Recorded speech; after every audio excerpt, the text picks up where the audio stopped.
we have quorum, right? Okay, I'm going to call the meeting to order, even though we're still waiting on a couple councillors. Thank you for your patience. And I would like to call the public hearing of Tuesday, October 8th to order. We acknowledge that we're holding this meeting on the traditional, ancestral, and unceded territory of the Squamish Nation, Tsleil-Waututh Nation, and Musqueam Nation. We recognize and respect them as nations in this territory, as well as their historic connection to the lands and waters around us since time immemorial. This is everyone knows that you're here for the Tantalus project public hearing, and this is your opportunity to speak to council. And I thank everybody for being here. And do we have quite a few people outside? Okay, good. So we'll be talking into the mic. And so I just want to go over a few things because, of course, we have heard from a number of people over the last several months and understand that there are differing perspectives on this matter and things on which not everyone will agree.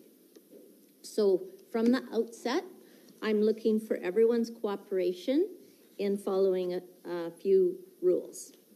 There will be no clapping, booing, cheering, jeering, or heckling during the meeting. And I'm going to be very firm on this. This is about creating a respectful, safe community meeting where we listen to each other's views respectfully. If I find that there are breaches of the rules, then the perpetrators will be asked to leave. So I am asking for everyone's help. And this is council conducting its business in public, and there are strict legislative rules around how we do this. So I'll thank everyone in advance, because I know this community is respectful, and I know that we can work together to ensure that it continues that way. So the next announcement I just wanted to make was that council will not be making a decision about the project tonight. The only decision that we will be making is at the end of the public hearing to determine whether we're going to close the public hearing and not receive any further submissions, whether they're by email, in person, or from staff. We can't even receive further information. So our decision tonight is not about whether this project goes ahead. It's only about the public hearing, because it's not a regular council meeting. This is a dedicated public hearing meeting. We can also decide to not close the public hearing and to leave it open. And that means that council feels that either we don't get through all the speakers, or we need further information from staff, or that we need further opportunities to receive submissions. So that is the only decision that will be made, to close the meeting, public hearing, or leave it open. All right, so I will start by turning it over to Pascal to Thank you, Madam Mayor. go over the rules. Before we begin, I'd like to review some safety procedures which have changed due to construction in the Municipal Hall. The north entrance of the building is closed for construction, as you have probably noticed. In the event that we need to evacuate, please use one of the following three routes. Out the main doors heading west onto 17th Street, or proceed down the stairs next to the elevator to the new atrium and then exit outside the police department towards 16th. Or from the council chamber, there is, hidden behind councillors Sofrovich and Wong, there is an exit door. A few stairs lead down to the north parking lot. As always, please keep the aisles and doorways clear as possible. Madam Mayor, with your indulgence, I would also like to let the audience know that we did have some, at yesterday's meeting, we did have some technical issues with our iPads which control the technology in the room. IT staff have been investigating, but they haven't located the source of the issue. Hopefully we won't have any more issues tonight. We only had a very short interruption yesterday. If there is an ongoing issue with the tech, we might have to call a short recess in order to reboot the system. But hopefully, we're knocking on wood, that it will not happen tonight. So then I'll continue with the rest of the public hearing information. This public hearing is regarding proposed official community plan bylaw number 4985, 2018, amendment bylaw number 5011, 2019, and regarding zoning bylaw number 4662, 2010, amendment bylaw number 5012, 2019. The applicant is QUMA Properties Incorporated. The subject lands are 6404 Wellington Avenue, 6403 Nelson Avenue, and 6407 Nelson Avenue. The purpose of the proposed bylaws and development permit are to allow for a 14-unit single-family and duplex residential development on the subject lands. The proposed OCP amendment bylaw would place the subject lands within the Tantalus Gardens development permit area. The proposed zoning amendment bylaw would rezone the subject properties mentioned earlier to allow for the 14-unit single-family and duplex residential development. And there will be a public meeting held concurrently with this public hearing regarding proposed development permit 19-001. That proposed permit would regulate the form and character of the proposed single-family dwellings, duplexes, and landscaping. Thank you, Madam Mayor. Thank you very much. And we do have a list to sign up. Absolutely. We have a speakers list by the door. Please just sign up your name. Once the list is full, we'll bring the sheet up to you, Madam Mayor. All right. So are we going to go through the procedure on the Madam Mayor, if you'd page? like me to, absolutely. I could do that now. We sometimes do that after the presentations, but I'm happy to run through it now if you'd prefer. No problem at all. I may as well get it out of the way. Sure. So that way I can stop talking for the rest of the night, right? Well, then we know. Perfect. The community will know what we're doing. Fantastic. So council is convening this public hearing to consider and receive submissions regarding the proposed bylaws I mentioned earlier. A public meeting is being held regarding the proposed development permit mentioned moments ago. Anyone who believes that their interest in property is affected by the proposed bylaws or the proposed development permit will be heard and/or may make a written submission. No one will be discouraged or prevented from making their views heard. Council members may ask questions of you following your presentation, but council's function during the public hearing is to listen to the views of the public and not to debate the proposed bylaws and the proposed development permit. After the public hearing and concurrent public meeting has concluded, council may, without further notice, give whatever effect council believes proper to your representations. Your only opportunity to comment on the proposed bylaws is during the public hearing. Council is not permitted to receive further submissions once council has closed the public hearing. Council has received documents which are available for the public to view. A list of documents and copies of these may be obtained from myself during the public hearing and concurrent public meeting. Written submissions received during the course of these proceedings will be added to these documents so that the public may examine them. To maintain order and ensure that everyone has an opportunity to be heard, here are the rules of procedure. A speakers list has been established.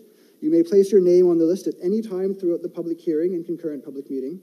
If you are speaking from prepared remarks, council requests that a copy be provided to us. Council requests that you please begin your remarks by providing your name and whether you are a West Vancouver resident if you wish to do so. If you are speaking on behalf of some other person or organization, council requests that you please identify the name of that person or organization. Please limit your remarks to 5 minutes and limit your remarks to the subject of the proposed bylaws and the proposed development permit. A bell will sound when you have roughly 15 seconds remaining to speak. Please be respectful to others.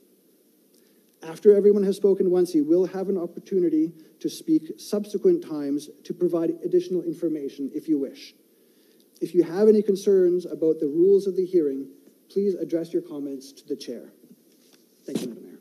Thank you. And so what we're going to do first is we're going to hear from staff, and then we're going to hear from the applicant, and then we're going to have any questions from council, and then we're going to hear from the public. And when we hear from the public, I am going to be, and I hope the sheet indicates this, be alternating between those that support the project and those that don't support the project. And that way we get a balance going forward. So I think we're good to go, and I'll ask staff to make a presentation. Ms. McGuire.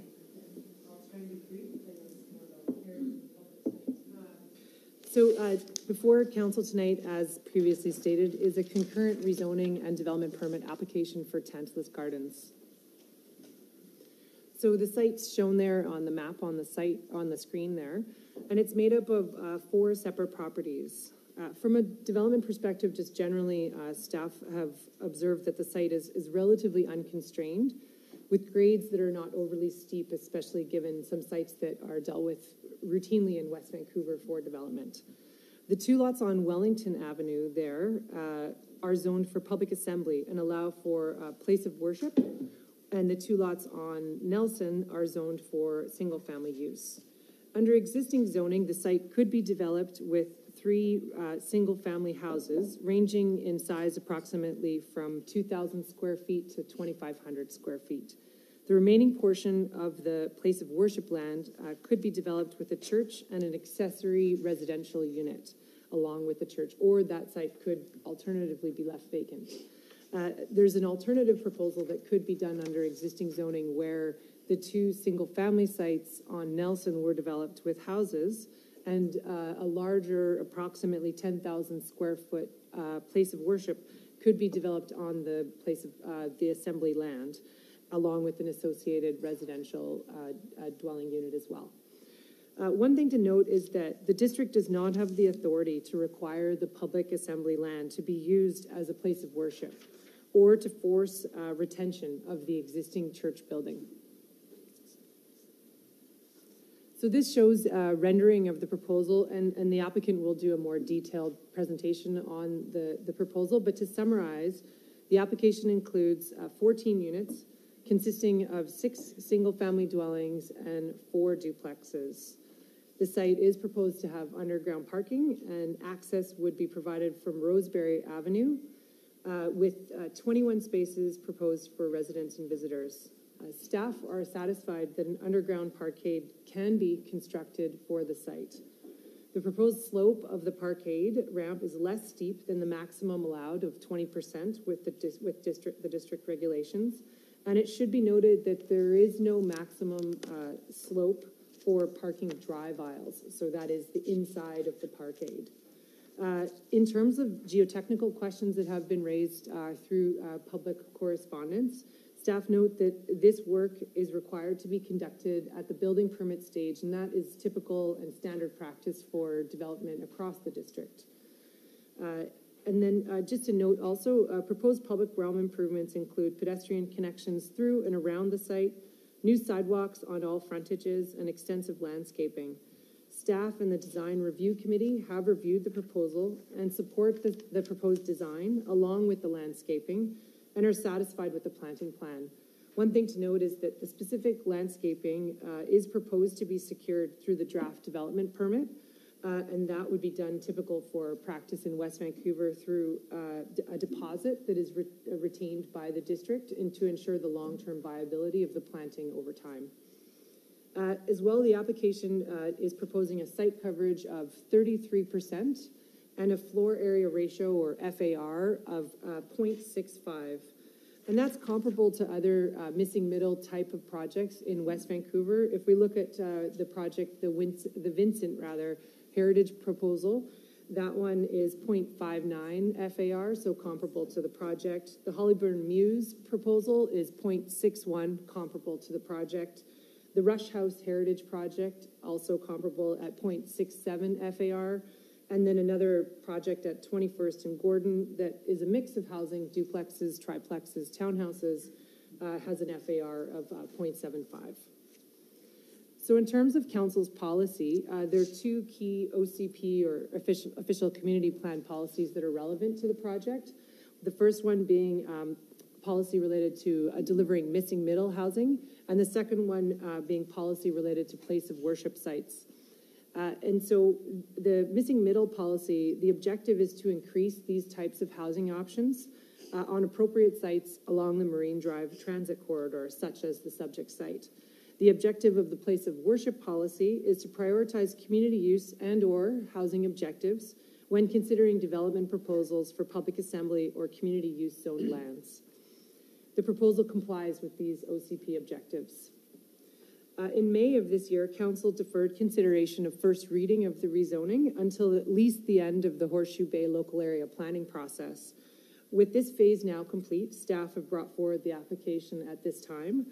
And as the application was received prior to the local area planning process and based on the existing OCP policies, the proposal can be considered at this time and is supported. On October 2nd, just recently, the applicant did host a public information meeting as per the development procedures bylaw requirements. Approximately 20 people attended the meeting. The main topics focused on housing diversity in the neighborhood, discussion of missing middle housing, and the proposed parking in comparison to potential surface parking option. So in terms of what's presented before council tonight, that's been discussed already, but the proposal includes bylaws that would amend the official community plan as well as a zoning bylaw amendment. The official community plan bylaw amendment would place the site within what's known as a development permit area, which will control the form and character of the project, including the landscaping, finishes, and requiring the underground parking. In terms of the proposed zoning bylaw, it is a site-specific comprehensive development, or CD zone, that would regulate the proposed density, height, site coverage, and building envelope of the proposal. One thing to note is that there is also a community amenity contribution included and offered as part of the application. Financial analysis was conducted, including review by the district's third-party consultant, and that review concluded that there was no appreciable increase in land value associated with the rezoning application. Despite this analysis, the applicant has offered a community amenity contribution of $100,000. So to conclude staff's presentation, we are in support of the application and recommend approval, as it is consistent with the relevant official community plan policies. The design is supported by staff and was supported by the design review committee. The proposal would meet council's missing middle housing objectives and is consistent with the emerging directions of the local area plan for Horseshoe Bay. That concludes my presentation, and I know the applicant has a presentation, so at this point I could turn it over to them. So why don't we hear from the applicant, and then we can have our questions after we've heard both presentations. And I'll just note that Councillor Gambioli has recused herself because of a potential conflict of interest, so that's why she's not here.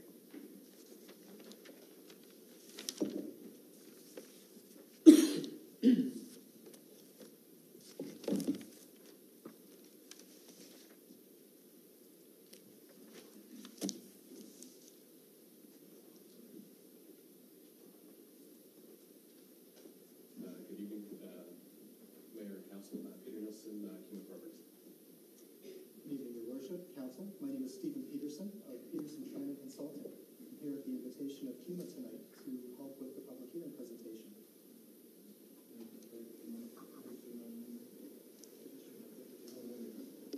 Do you want to repeat that? One more time, you ready? Can I move this? People outside wouldn't have heard either. Can you hear me here? I have to, oh, okay. Here we go. Can I move this closer? Peter Nilsson, CUMA Properties. Stephen Peterson of Peterson Planning Consulting.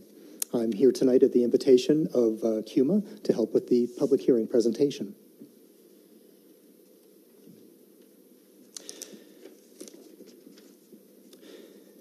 We've engaged in an enormous amount of community engagement and consultation over the last year, really. And after the excellent staff presentation, rather than repeat what was said, we'd like to focus our presentation on some of the questions and issues that were raised at the last council meeting and the conversations we had at our open house. Tonight we're going to talk a little bit about our community engagement and education program and the hundreds of hours that have been spent engaging the community in person at numerous information meetings and online. We'd also like to discuss affordability and housing diversity in the District of West Vancouver and demonstrate how Tantalus Gardens is one of the more affordable and diverse housing options in West Vancouver, should it be approved. We'd like to talk about environmental sustainability and how Tantalus Gardens can be part of a compact and complete energy-efficient housing form on a transit corridor close to a neighborhood hub. We'd like to talk about how our project also addresses population and economic growth, addressing housing needs while supporting new local commercial opportunities. And lastly, we'd like to discuss a little bit some questions about underground parking and a construction schedule, and discuss how underground parking provides benefits and how there can be efficiencies in multifamily construction when it comes to a construction schedule.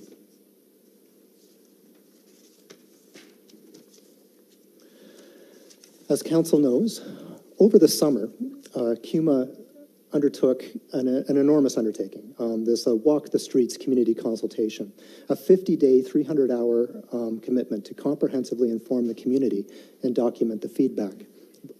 All the data that was collected was submitted to the District of West Vancouver staff and to Mayor and Council. In addition to that, CUMA held several public information meetings. 3 applicant-hosted meetings were held. This project was discussed at 2 council meetings. And the complete application and supporting documentation is available on the District of West Vancouver website. So our experience through undertaking all of this work is that we believe that, that residents are well informed about this project. Oops. Thank you. So this slide here is going to discuss affordability in West Vancouver. On the west part of the slide, what you see is a screen capture from the Real Estate Board of Greater Vancouver listing detached properties in May 2019. What we found from taking a look at this is that Tantalus Gardens is located in the most affordable neighborhood in West Vancouver. Tantalus Gardens, we believe that the units will cost approximately $1.5 million, of course, according to changing market conditions when it finally comes to market, should it come to market, which is considerably less than the benchmark average of $2.5 million in West Vancouver. So this means that Tantalus Gardens does, in fact, represent one of the more affordable housing options in West Vancouver. We found that the most affordable benchmark price was in Horseshoe Bay, coming in at about $1.5 million. And what I find interesting about this is that we're comparing the properties listed in the property report, which include new housing and old housing, versus a new product at Tantalus Gardens. So this further drives home the fact that Tantalus Gardens represents a relatively affordable option by West Vancouver standards. We also found that the most unaffordable benchmark price was found in Whitby Estates at just over $4.8 million.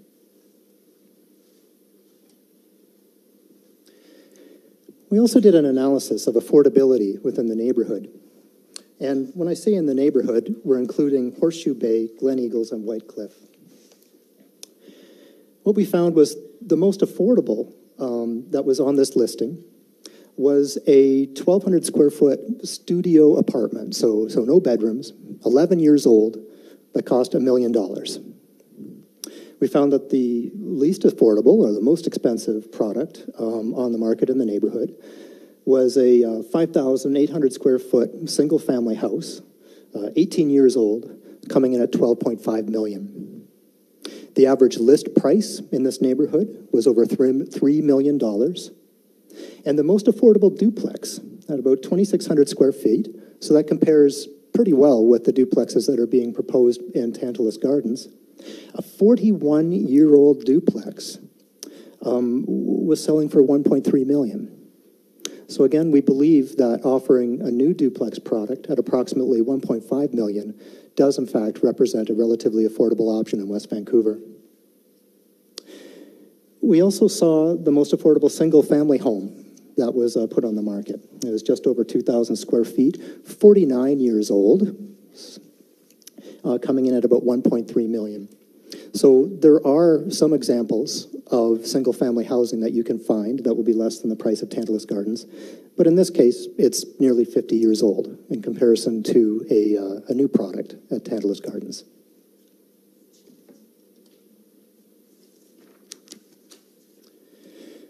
As part of this analysis, we also looked at new construction nearby Tantalus Gardens. Our example here is found within 200 feet of Tantalus Gardens at 6410 Imperial Avenue. It was sold in April 2019 for a price of $2.6 million. So again, in comparison to Tantalus Gardens is over $1 million less than what this new house sold for in April 2019. So we felt it was appropriate to compare new product to new product.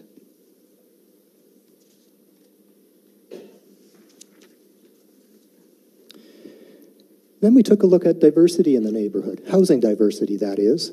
You know, how many are apartments, the missing middle of duplexes and townhouses, as well as single family.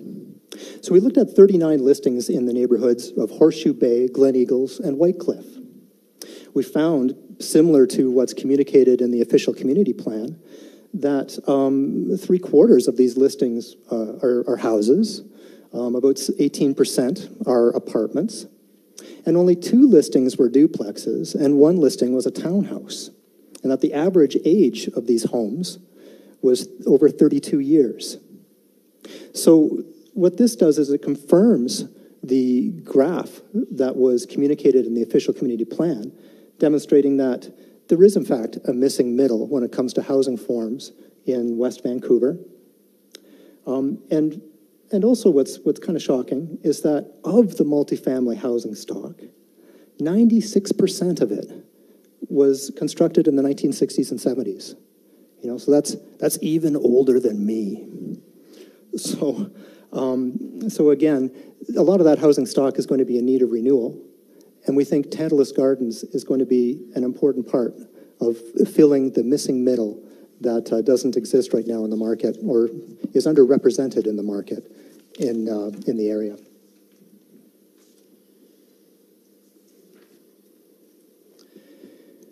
We believe sensitive infill projects like this are all about high quality of life with a smaller environmental footprint than what would be achievable in a single-family house. And given the public discourse around climate change and environmental protection, we really think that this is important to remember as part of our discussion around this proposal. So Tantalus Gardens represents an alternative housing form that's underrepresented in the market, with coach houses and duplexes on smaller building footprints. And again, it's also on a public transit corridor and offers active transportation alternatives to some of the shops and commercial services in Horseshoe Bay. And this is all part of an environmentally responsible lifestyle. Furthermore, infill projects like this, as opposed to greenfield projects, help us intensify land that is already serviced, the use of land that's already serviced. So if we can protect wilderness and agricultural land from the pressures of further residential development.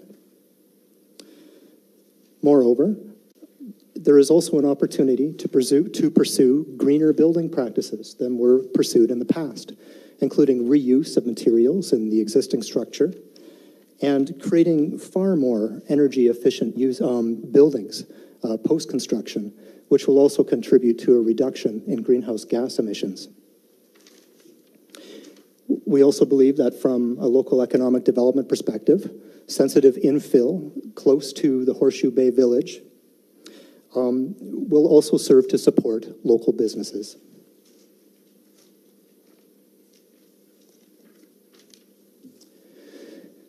So now I'd like to change the topic a little bit, to talk about underground parking. At previous public meetings, and I believe as well in this chamber, there are some questions about the geotechnical foundation of this property and whether it was in fact suitable for underground parking. Since the last time this was brought before council, a geotechnical assessment was performed on the site and a test pit was dug. What was found, they found silty sand and gravel fill over till, and no bedrock was encountered as part of this exercise. So this indicates that blasting in order to excavate for an underground parking is very, very unlikely. So underground parking also provides long-term benefits to the community. First of all, 21 vehicles would be hidden below grade rather than parked at the surface. We believe that this offers greater opportunity for interactions along a well-landscaped mews as proposed on this project, fostering social interaction and connectedness, and allowing for urban agriculture in a central gathering area.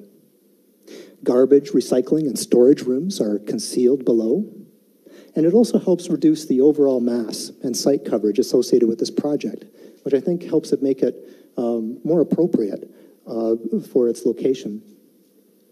It also means efficiencies, such as one central mechanical and electrical room, rather than separate ones for each building, considerably less paving surface at grade, and significant landscaping.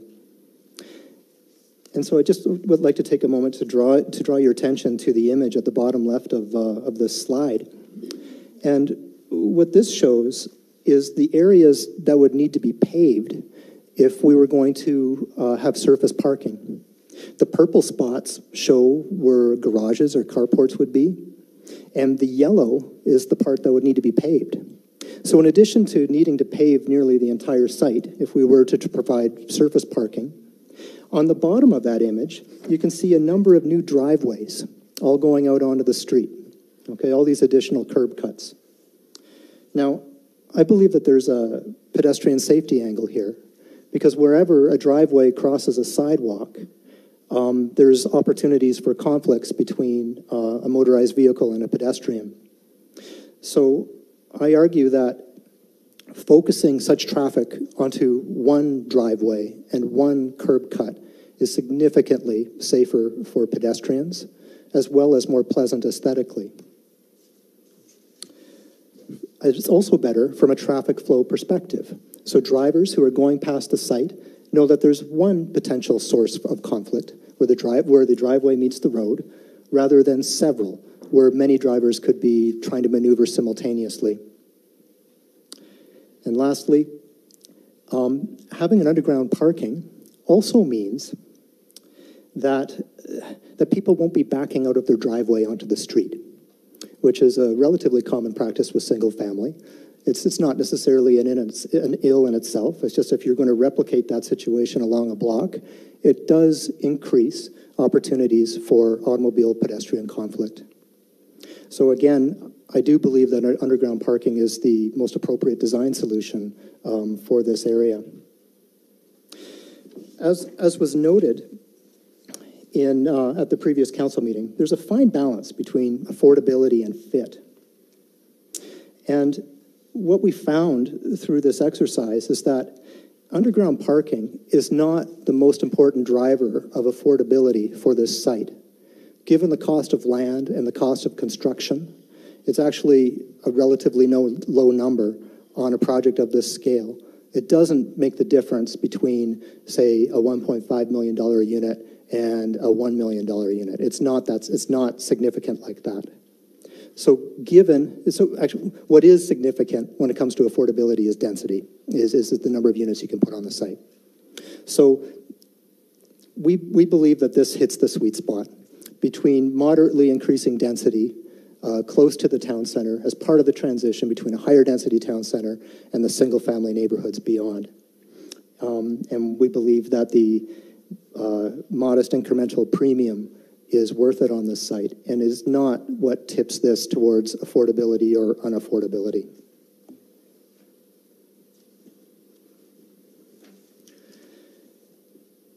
There were some comments at through our public engagement about whether a parking garage is desirable in a single-family neighborhood.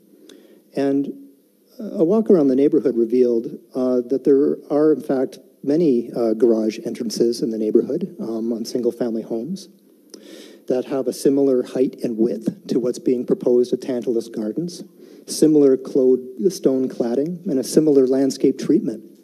So we believe from a design perspective, this is actually what we're proposing at Tantalus Gardens matches the look and feel of a garage in a single-family neighborhood. So again, we believe that underground parking is the right design solution for this location.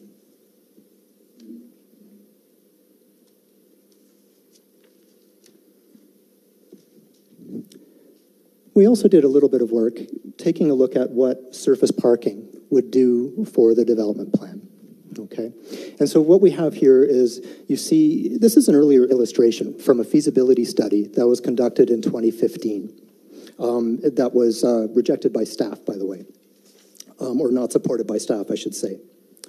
If we ignore the big red X's for a moment, The massing is less, the FSR is less than Hollyburn Mews, okay, so it's less than 0.65. It shows a 5-stall surface parking for coach houses on the right-hand part of the illustration. And it also shows 1 parking stall provided under duplexes. So that's something like what it could look like. And as you can see, it means a lot of pavement. It means a lot of pavement, like fronting the main road in front of the duplexes, and it also means significant pavement for the coach house parking on the right-hand part of the plan. We don't believe that would be an attractive proposal for this neighborhood. Following up on this line of reasoning, what would happen if we dropped a unit? Would that make things better? We argue it would not. If we eliminate a duplex and a coach house, that's tantamount to creating single-family massing and what's already permitted under current zoning. It also would represent a lost opportunity to address the missing middle and provide increased housing diversity to the community along the Marine Drive transit corridor. Could we shrink the houses to put them on a smaller footprint? What we found from a market perspective is that a home that's smaller than 1,700 square feet is not ideal for most families, particularly families that might want to locate to this community. Furthermore, dropping below 1,700 square feet would render the project unviable, so it wouldn't proceed.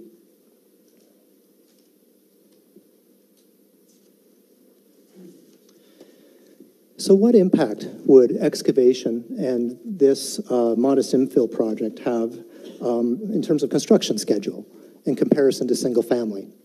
So what we did is we took a real-life example less than 200 feet away of a single family subdivision at 6408 Imperial.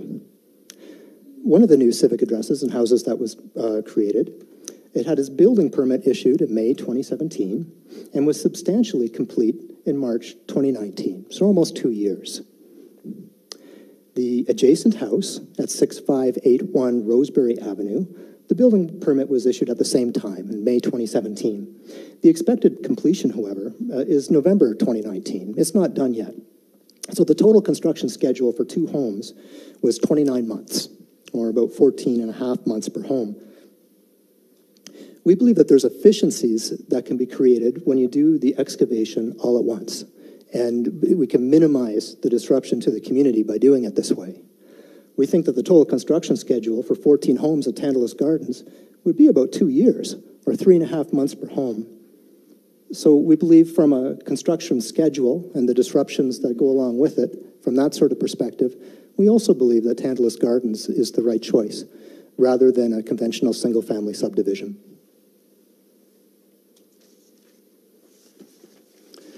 So in summary, we know that the community is well educated and engaged through extensive public consultation efforts that weren't content to rest at municipal mandated minimums, but saw that as a starting point. So we do believe that there is, in fact, significant support for this type of housing in the community.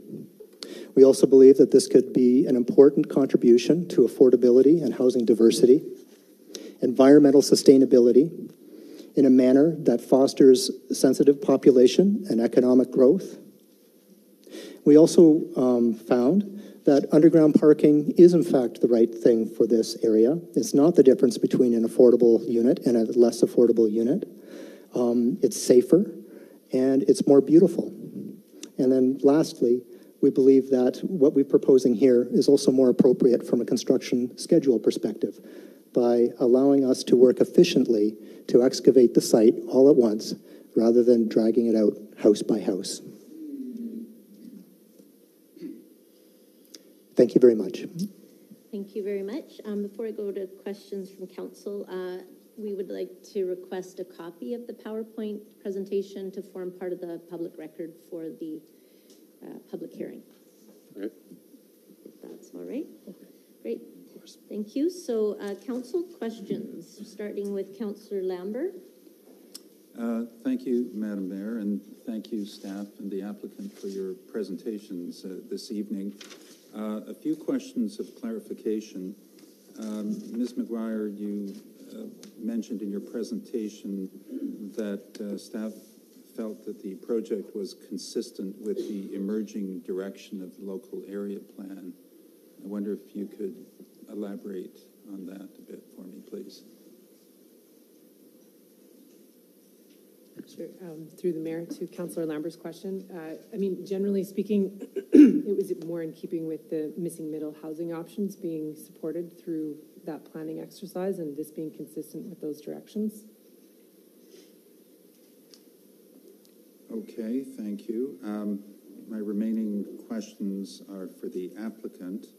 You had mentioned or noted that the Horseshoe Bay benchmark price of around $1.5 million per unit, and that you're targeting the Tantalus Garden price point at that level. But is that all of the units or just some of the units? Is the 1.5 an entry level, a midpoint? What's the range that you're looking at? It's a midpoint. So there would be some variability, maybe from 1.3 to 1.7. Okay, thanks. You had also made reference to that alternative massing study, the 2015 massing study. Was that prepared by the applicant, or was that submitted by someone else? And you had also mentioned that was rejected by staff. Can you provide any more background to that?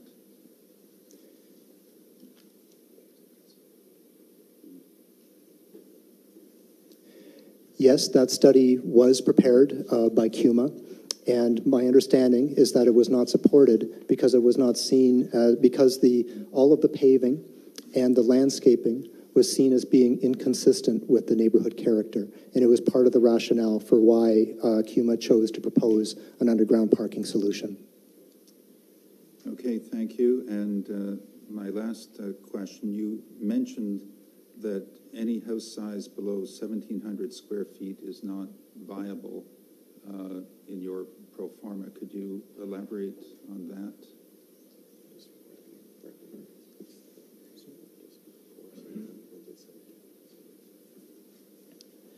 Just simply that 4 single-family homes at 1,700 square feet wouldn't be sufficient for this project to proceed.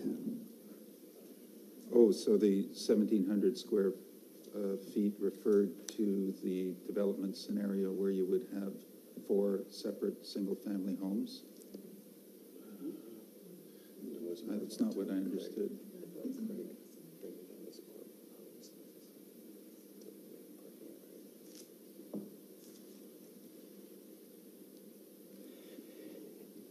It was more of a response to the notion that we could reduce the size of the units in order to bring parking at grade, and that this was raised at a previous council meeting. I'm still not quite sure I understand.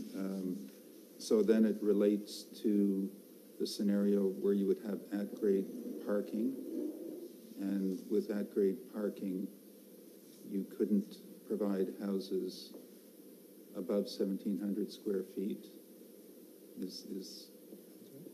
I'm just trying to understand what that comment meant.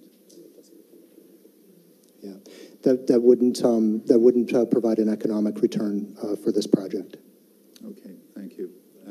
Those are all my questions. Thank you. Okay, thank you. Councillor Wong. Thank you, Your Worship. Question for Ms. McGuire to start. Can you clarify for me the definition that we're using for the missing middle? Generally speaking, it's in the OCP, it does talk about a mix of different housing types, and so that would be, it could include duplexes, could include triplexes, could include townhouses, and generally it's those types of housing types that aren't apartment housing types, but they aren't single-family housing types either. So you're telling me the missing middle refers to buildings and not demographics, not to people? in the official community plan, it does refer to housing typologies, Not to people. not to people. I see. Second question is for the applicants. You mentioned of this geotechnical report. Is it possible for council to get a copy for it to form part of our records as well? Absolutely. Thank you. No further questions, Your Honor. Or sorry. Thought I was the lawyer. I am too. Thank you. Councillor Thompson. Madam Mayor, with your indulgence, I'm sorry, if the public hearing is closed, we would have to receive that study prior to the closure of the public hearing. If it does in fact contain new information that council has not yet received, it is possible that the information already exists in previous reports that you have received, but if not, we would not be able to provide it to council after the closure of the public hearing. Are the applicants able to perhaps email us a copy Yep. right now, before the close of tonight? Thank you. One way or another, we'll do it. Great. And the same with the PowerPoint, probably same issue. It's on the computer, Your Worship. We have received the PowerPoint already, so we can use that as a reception. Thank Okay, you. great. All right, Councillor Thompson. Thank you, Madam Mayor. Just to pick up on Peter's question to staff, or to the client, proposal applicant, thank you. About the 2015 proposal, staff, do you agree with their explanation of why it wasn't supported? Madam Mayor, neither Michelle McGuire nor myself would have reviewed that specifically. What typically happens is when an applicant comes with an inquiry, they'll meet with one of the staff on hand and go through like preliminary comments and concerns. My understanding is that concerns were raised relative to the amount of impervious paving. We're always trying to mitigate and minimize that sort of thing. So those types of comments would be provided back. I'm looking for ways to soften landscape, to provide again, a minimal amount of impervious paving and interface with the public realm. Thank you. And Ms. McGuire, I know we've moved from the visioning phase into phase 2 of the LAP for Horseshoe Bay. Can you explain what that phase is supposed to be about? Yeah, Madam Mayor. The next phase is really working with the community to take the visions and develop them into more tangible options, working with the community to look at refining on what's been happening there and kind of taking it to that next step before we then get into testing and validating and coming back with a draft plan in the third and fourth phases. Okay, so what's the timeline of the local area plan supposed to be? We are, Mr. Hawkins, who is leading the project with his team. We would like to be back in front of council in the next before Christmas, essentially with the phase 2, and look forward to reporting back. I believe we have tentatively scheduled for mid-December for a report back on the phase 2 work. Again, tentative, recognizing it's a process and that things may shift depending on what we hear in the community, but that's our general schedule. And one final question is, have you ever, in a local area plan project, have you ever conducted a charrette or something that's a more densified or concise form of public engagement? Madam Mayor, yeah, charrettes have been used. We haven't got to the charrette stage in this. Again, this is sort of, we've been at more the high level, visioning, asking people, what's important to them. But charrettes are a tool that have been used in multiple public processes and can be used in both on site-specific plans and on sort of broader area plans. Okay, thanks. And for the applicant, whereabouts did you dig on the site when you did your geodetic test? And how big a sample did you take? We dug 5 test pits, 2 at 6403 Nelson Avenue, the vacant lot, and 2 at 6404 Wellington, the church property. And about how big and deep were they? 13 foot 6. 13 deep? Yep. Okay. And then with regards to the one access to the underground parking lot, I understand there's a private residence across the street. Has there been a study done to show that there won't be a lot of conflict with that location of the lot or the driveway? That driveway comes out south on the property between, there's a hedge line across the street between the 2 driveways adjacent to the property, and our driveway comes between the 2 driveways across the street. Okay. That's all the questions I have. Councillor Soprovich. Madam Mayor, this is my reading over the last few months. I'm here to listen to the people. I have no questions. Okay, thank Thank you. Councillor Cameron. I do have some questions. So, just distilling some of the correspondence that we've been receiving over the weekend has raised some questions. I think, Ms. McGuire, you answered most of the questions I set out in that email that I thought were outstanding the public should hear. I'm just going to confirm a couple of things. So on the CAC calculation, which has come up enough, what I heard you say, and I just want to make clear, is that we have a third party who's gone over the numbers totally independently and has determined that there is no land left. And the short, is that correct, I guess, first off?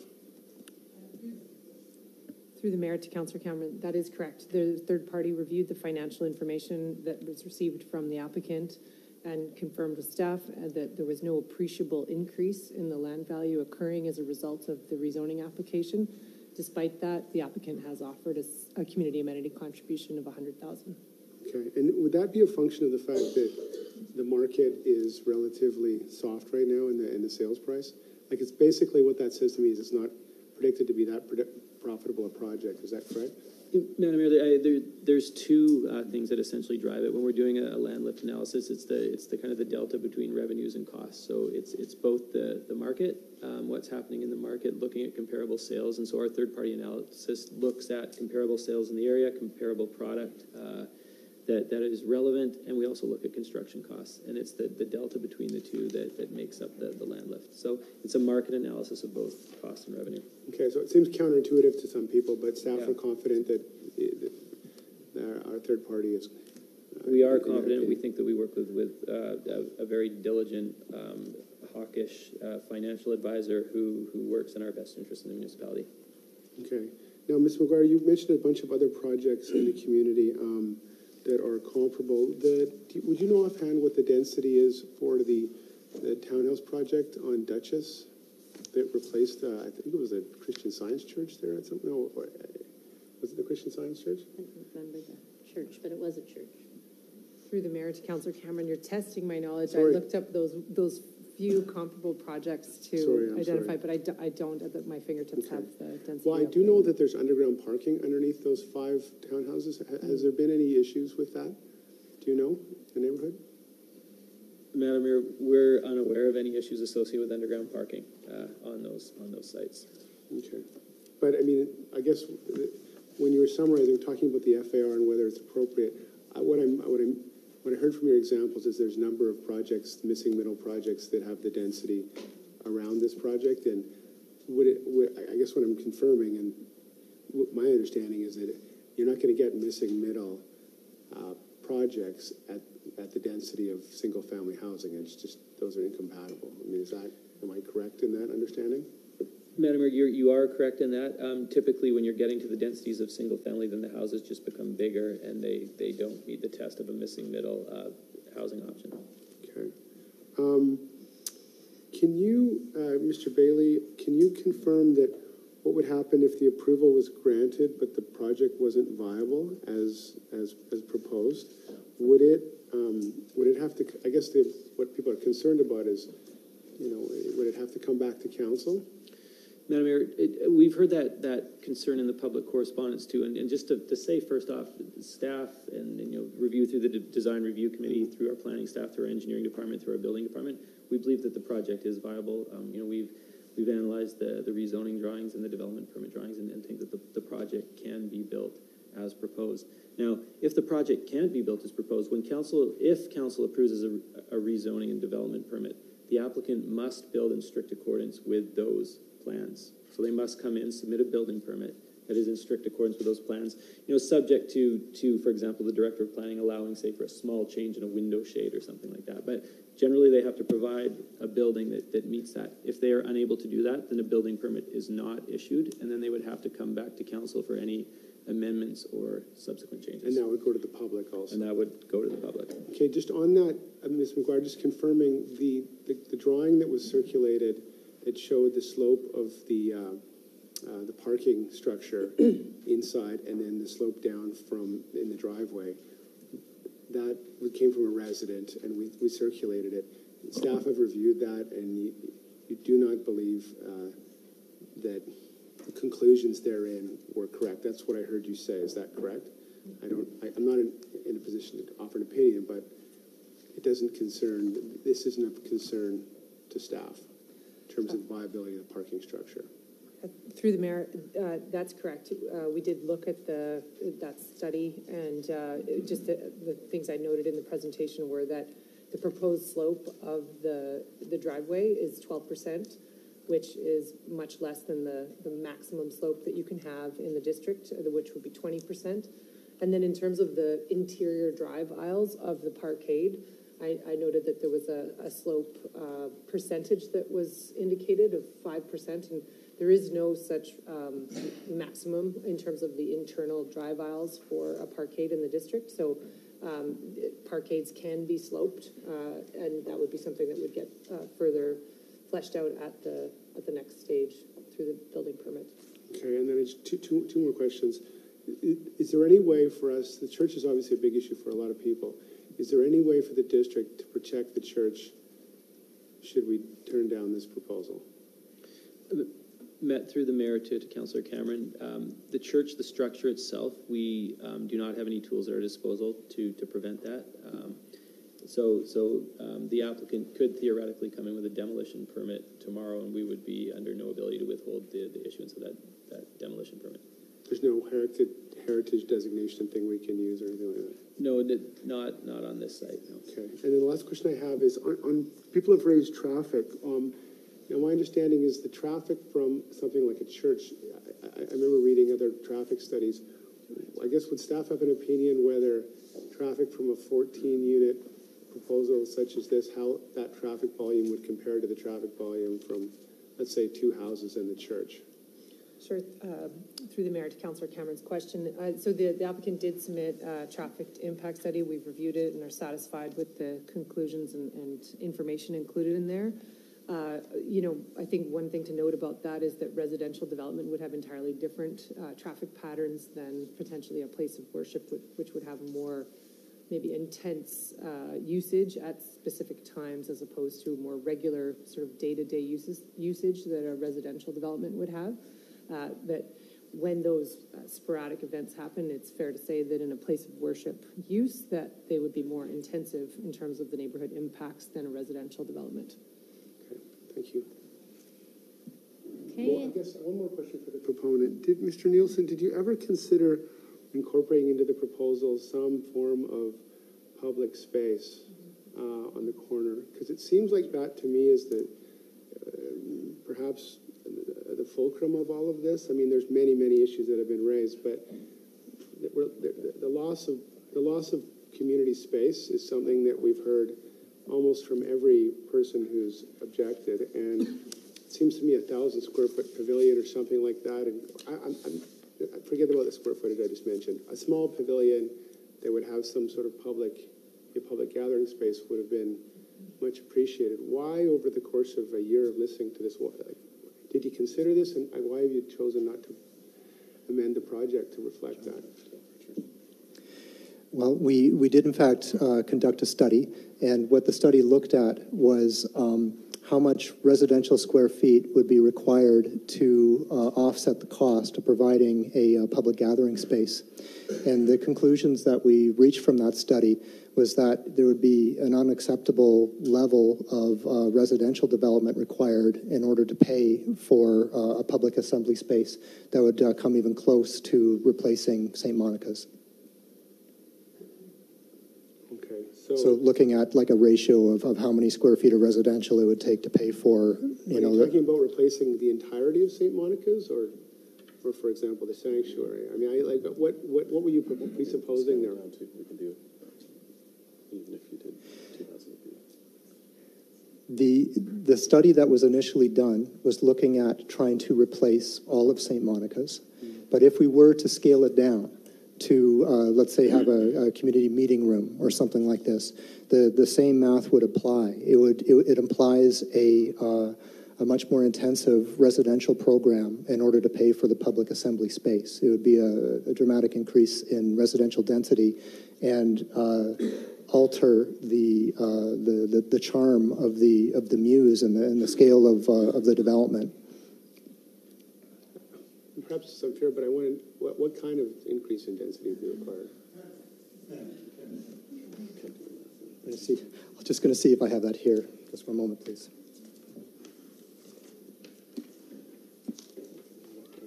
It was 4-1 or 5-1? If memory serves, it was a 4-1 or 5-1 ratio. I would have to double check. So if you built a 1,000 square foot pavilion, you'd need 5,000 square feet more of residential to pay for it. Approximately, in rough terms. Thank you. Okay, I just have a few questions. If there's none other from council, and then we'll get right to the public. I had, and this is coming from some of the correspondence. Given there's a underground parking, is the landscape plan going to accommodate the visual representations, or is it going to be too shallow? That came up. There will be sufficient soil on top of the parkade to support the vegetation specified in the landscape plan. Okay, and just out of interest, and I think I know the answer to this, the FAR calculation for this development doesn't include the parkade, or does? To the mayor, that's correct. It does not include the underground parkade, similar to other multifamily developments in the district. And our FAR calculation for single family doesn't include the garage unless it's under the house, or is it included at all for single family? For single family development, there is an exemption that's allowed for garage. I think it's like 441 square feet that is permitted for each house to have a garage of that size, and that floor area would be exempted. So it's different in terms of the above grade parking that's typically expected for single family versus below grade. But it's regardless of whether it's at the back of the property or underneath the house, it's still an exemption for single family? That's correct. Okay, great. And are the setbacks, again, I'm looking at questions that came up, are the front and rear setbacks different? They are different than our single family setbacks. That is correct. They are different in the sense that the entire development is, has houses and duplexes through, for the whole site, and so they would be different than how a single family development would be developed in terms of the setbacks. And from an ecological perspective, did you consider row houses as opposed to detached because of the energy efficiency? Or townhouses? No, Your Worship. And this again may not be applicable, but because it's a one-off kind of unique design, but there wouldn't be any variances associated with this. Madam Mayor, the zone would set a specific zone, so there are no variances. But again, as Ms. McGuire noted, in fairness, the project would be different, obviously, than single family housing that's currently there, and the public assembly zoning that's there as well. And the final question is, because of the landscape plan that is envisioned doesn't require consent of any neighbors or the district. I mean, the district is... Madam Mayor, the landscape plan must be as per the development permit application, and we take significant landscape deposits to ensure performance over time. Okay, and then protection of any neighbors' trees would be protected. Madam Mayor, over time, the neighboring trees on neighboring properties, on other people's property, would be managed as per our bylaws and consistent with our regulations. Okay, I think that's it. Those are my own questions. All right, so now we can, I believe, move to... Madam Mayor, I apologize for the interruption. I do have one more piece of information to impart to everyone here. This is just regarding the path that council has taken to get to this public hearing. On September 9, 2019, council set the date for this public hearing and concurrent public meeting. The statutory notice of public hearing was published in the North Shore News on September 27 and October 2, 2019, and notices were mailed to the property owners and occupants within the notification area. I will note written submissions received regarding this topic Prior to September 9, at which Council set the date, Council received 196 written submissions regarding this topic. Since that September 9 date, Council has received 204 written submissions regarding this topic, and there were a total of 3 reports. I shall amend that, 2 Council reports and 1 memorandum received by Council at various Council meetings. Thank you very much. Okay, thank you. So we'll start on page 1 with Michael Cheevers. And then the next person would be Denise Duchesne.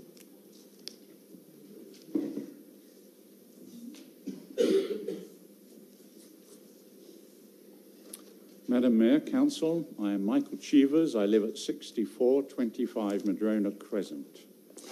I've sent letters to Mayor and Council dated September the 25th and October the 7th, 2019. I want to highlight what I consider to be a lack of review of information submitted to the municipality, thereby possibly causing bias, and specifically information submitted by CUMA about public opinion. Lisa Berg, Senior Community Planner, in her Council report dated May the 7th, 2019, said that at 2 public informations held regarding Tantalus Gardens project, quote, "It was generally heard that the surrounding neighbourhood is opposed to the proposal and that they remain opposed to any development beyond that of single-family dwellings and public assembly use, particularly at 6404 Wellington Avenue." End of quote. Later she says, quote, "Summary reports of both meetings that were produced by the applicant are available on file and are posted to the district website." End of quote. The report prepared by CUMA of the Glen Eagles meeting includes in the conclusion, quote, 10 comment forms and 174 electronic submissions were sent before the close of the comment period. While many participants at the public meeting expressed opposition to the proposal, the comments submitted before the close of the comment period were mostly supportive of the project. 157 expressed support and 26 expressed opposition. These statements are misleading and unrepresentative of the views of West Vancouver residents, and to post them on the municipal website gives them a sheen of respectability and accuracy which is far from the truth. The public hearing notice of this meeting, including a council report written by Lisa Berg in which she parrots from the CUMA report and again being presented in the council report, gives them a sheen of respectability and accuracy which may be far from the truth. Just a superficial look at that last report shows it took 67 days to complete, not 50. And I think that Lions Bay is outside the supposed 900-metre survey radius. Let me explain my scepticism of anything CUMA publishes about public opinion. The impression given by many of the quotes in the CUMA Glen Eagles report is that the comments following the meeting come from the community. The large majority do not. The summary from my letter of September 25th is this. The CUMA website did not allow participants to vote against the proposal, so saying that the community had, quote, ample opportunity to express their views after the proposal, end of quote, is misleading. In fact, at the May meeting to council, CUMA said it sent out 1,000 flyers and concluded from the low response rate that people were generally in favour. I would suggest it's because they couldn't vote against that they didn't. The community to which CUMA refers includes people from Calgary, Prince George, Kamloops and Nelson. Only 23.7% of the website votes came from West Vancouver. Of the non-website responses, the residents from West Vancouver, 72.1% voted against Tantalus Gardens, leaving 27.9% voting in support. As shown in the first 2 information meetings, these last 2 numbers appear to represent far more accurately the views of West Vancouver residents living close to and impacted by this application, rather than those provided by CUMA documents and in the council reports. Given the inaccuracy of the CUMA Gleneagles report, I can only presume that municipal staff, reasonably, given their workload, made no attempt to verify or review what CUMA said after that first survey. I would expect the same treatment of the second CUMA survey, and yet the results are included in the notice as though they are accurate. This leads to bias. I did find potentially significant anomalies in the second CUMA survey, but in my opinion, given the gross misrepresentation in the first survey and the complete lack of respect for yourselves and West Vancouver residents in its portrayal, anything presented by CUMA regarding local public opinion should not be given any credibility by staff or council. Thank you. Any questions? No, we're just hearing from the public tonight. Thank you, sir. Denise Duchesne, and then after that would be James Burdett. Good evening, Mayor and Council. My name is Denise Duchesne, and I live in West Vancouver. I've lived here for 10 years, and I've lived in the Gleneagles Horseshoe Bay area for the last 4 years. I first met Peter Nielsen earlier this summer as part of his door knocking and canvassing of the community, where he described Tantalus Gardens initiative, and he took time to answer questions that we had about the project. At that time, we were quite impressed with the project and its design, and the opportunity for some different housing options in West Vancouver that haven't existed very abundantly in the past. Specifically, we were also impressed with the time and the effort that Peter and his team put into consulting with the community. While I understand that the community's emotional attachment to St. Monica's and their desire to save the building, I'm also a practical person, and I recognize that getting St. Monica's to a place where it could be used as a public community space would take significant dollars, both initially and ongoing, to sustain and support the maintenance costs going forward. I'm also aware that the District of West Vancouver has 2 spectacular facilities we're very lucky to have. They're very nearby St. Monica's, both in the Gleneagles Rec Centre and the Gleneagles Golf Clubhouse. I believe that these facilities could very likely provide the additional space that is needed that the Roundhouse Group is anticipating for some additional community space activities that they're suggesting are required.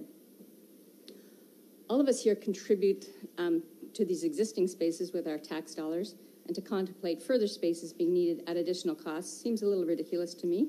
Not to say that I don't respect all the money that we're spending, where these additional current spaces are far from capacity, and considering the size of our community, they really aren't utilized to their maximum at all. Our market and neighborhood suggests that further public assembly space is probably not viable. A significantly higher density would likely be needed to support additional public assembly space.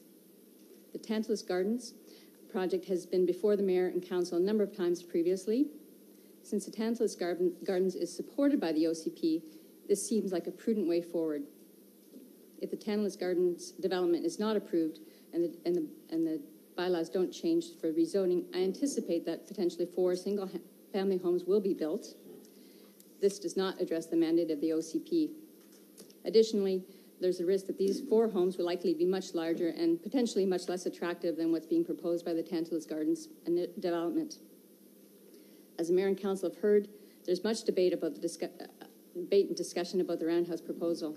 This proposal suggests that the 4 lots be sold to a purchaser who would keep St. Monica's Church and would also potentially create some alternative housing on the other lots. The Roundhouse proposal is predicated on the properties being sold and being subsidized. The 4 lots that make up Tantalus Gardens are not for sale, and if the rezoning required for Tantalus Gardens is not approved, as you've heard previously, it's likely that there will be 4 single-family homes. And this, again, is not consistent with the objectives of the OCP.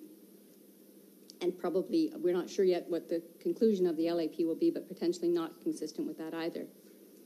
Additionally, rezoning may be required to create the additional housing that might be proposed under the roundabout. I feel that the Tantalus Gardens is a creative, sensible, and sensitive solution for an underutilized property. The reuse of materials from the existing church advances the district's commitment to finding environmental solutions. There's been a lot of opposition that the proposed housing that will be offered by the Tantalus Gardens is not affordable. I'm well aware that West Vancouver is far from affordable relative to much of the Lower Mainland and certainly overpriced compared to much of Canada. While I empathize with young people starting out and people with jobs in our community who can't afford to buy here, I don't think that we can find a solution by opposing the projects such as Tantalus Gardens. Affordability is obviously relative. If you do some simple research on realtor.ca, you'll find that most affordable land is in West Vancouver is in Horseshoe Bay. After that, you'll notice that most affordable homes in Horseshoe Bay are tiny condos or 40 to 70-year-old homes or duplexes. If you look at realtor.ca for properties in Horseshoe Bay, of the 17 units available, there's only 6 under 1.5 million. The most comparable duplex is a 41-year-old house at 1.35 million. Affordability is relative. Maple Ridge is obviously more affordable than West Vancouver, but unfortunately, there's nothing I can do about that. Another point I'd like to make is that Tantalus Gardens obviously provides housing diversity. The options in Horseshoe Bay around that price point are 40 to 70 years old, or duplexes, and 1 or 2 condos in Sewell's development. We need to create more housing, not simply swap out one for one. There's no way to build a sustainable economy in Horseshoe Bay and in West Vancouver. We're going to have to stop you there. Thank you for your time. Much appreciated. I will say that I did misspeak. Council members may ask questions of you following your presentation. Council's function is to listen. But I will note that privilege would be used very judiciously, because even if we don't ask any questions, we've got 40 speakers, and that adds up to almost 3.5 hours of speaking. So just so you know. All right, we'll move on to the next speaker, James Burdett, and then after that would be Joanne Berger. Madam Mayor, councillors, hello. I'm James Burdett. I live on 6442 Imperial Avenue, and just for the record, I'm opposed to the development of St Monica's. Forgive me if I read from my notes. I'm not a great public speaker, and it'll come out in a more orderly fashion if I do this. But the benefits to the community that the developer and West Vancouver City planners continue to cite endlessly is that this development will provide the neighbourhood with a much-needed housing option that currently doesn't exist. We've been told that repeatedly. Housing for the missing middle, a term that's very much in vogue at the moment that highlights the need for diverse, affordable housing, choices in sustainable, walkable neighbourhoods. And I think the previous speaker mentioned it as well. This claim that the claim that this development could provide something that is not already available in the community is, in my opinion, at best, highly misleading. There are plenty of options for transitional housing in the area. There are duplexes with suites in the basement. There are apartments. There are live-work studios and townhouses. The list goes on. Another myth that seems to be continually put forward in favour of this development is that densification will provide affordable housing for seniors and young families looking to get into the neighbourhood. This has repeatedly been proven to be incorrect, and the data is readily available to anyone that cares to do a 2-minute search on the internet. If densification was the answer, would the shipyards in North Vancouver be selling for $1,000 per square foot? Would West Bank Project right here in Horseshoe Bay be selling for $2,000 a square foot? Densification does not mean affordable housing. At the risk of stating the obvious, developing is a financially driven process. And this developer has said this evening, and on many occasions, that he will be pricing these units from 1.5 million and up. He has to in order to break even. At those prices, a family can and will choose one of the many detached houses available in the area.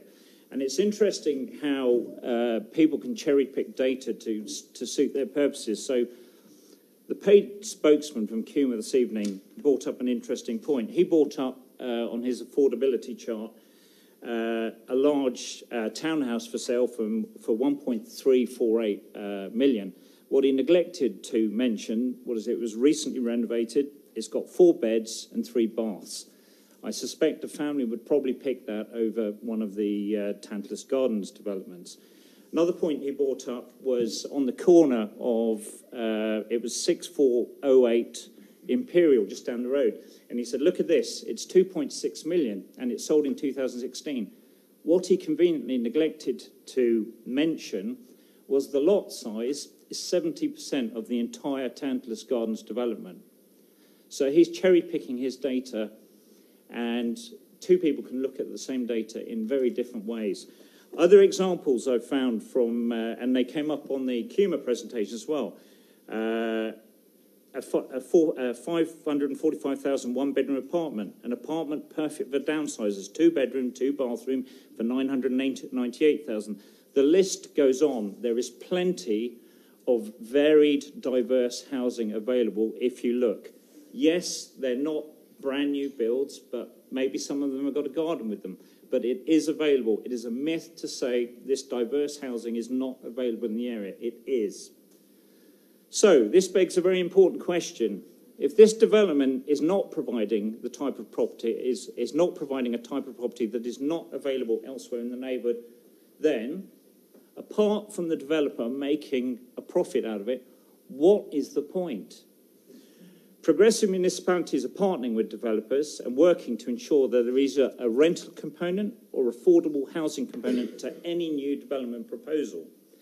These municipalities incorporate either fixed rental properties or, if affordability is the goal, restrictive covenants that allow first-time buyers into the market.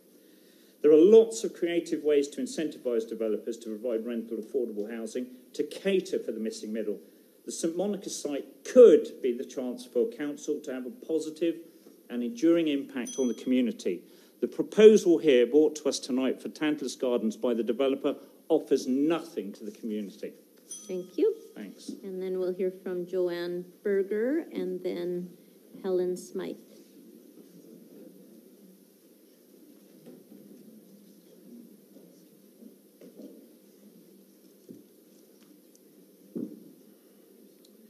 Good evening, Madam Mayor and Council. My name is Johan Berger, and I've lived in West Vancouver for the past 25 years, the last 4 of which has been as a Glen Eagles resident. I have met with Peter Nilsson from CUMA Properties, the developer of the proposed Tantalus Gardens, on a number of occasions. I've been impressed with the overall concept and design, as well as the significant efforts that he has gone to in the neighbourhood in order to gain an overwhelming level of support for the project through consultation meetings and their Walk the Streets initiative. I support the development of Tantalus Gardens because it aligns with the District of West Vancouver's OCP policy and Council's 2019-2020 strategic goals to significantly expand the diversity and supply of more affordable housing. After reading the North Shore News article dated September the 27th, 2019, it seems very clear to me that the District of West Vancouver has one of the least affordable and least diverse housing options, with a huge slant towards single-family housing. When the OCP was adopted, it was to address the needs of increasing options and providing more affordable alternatives.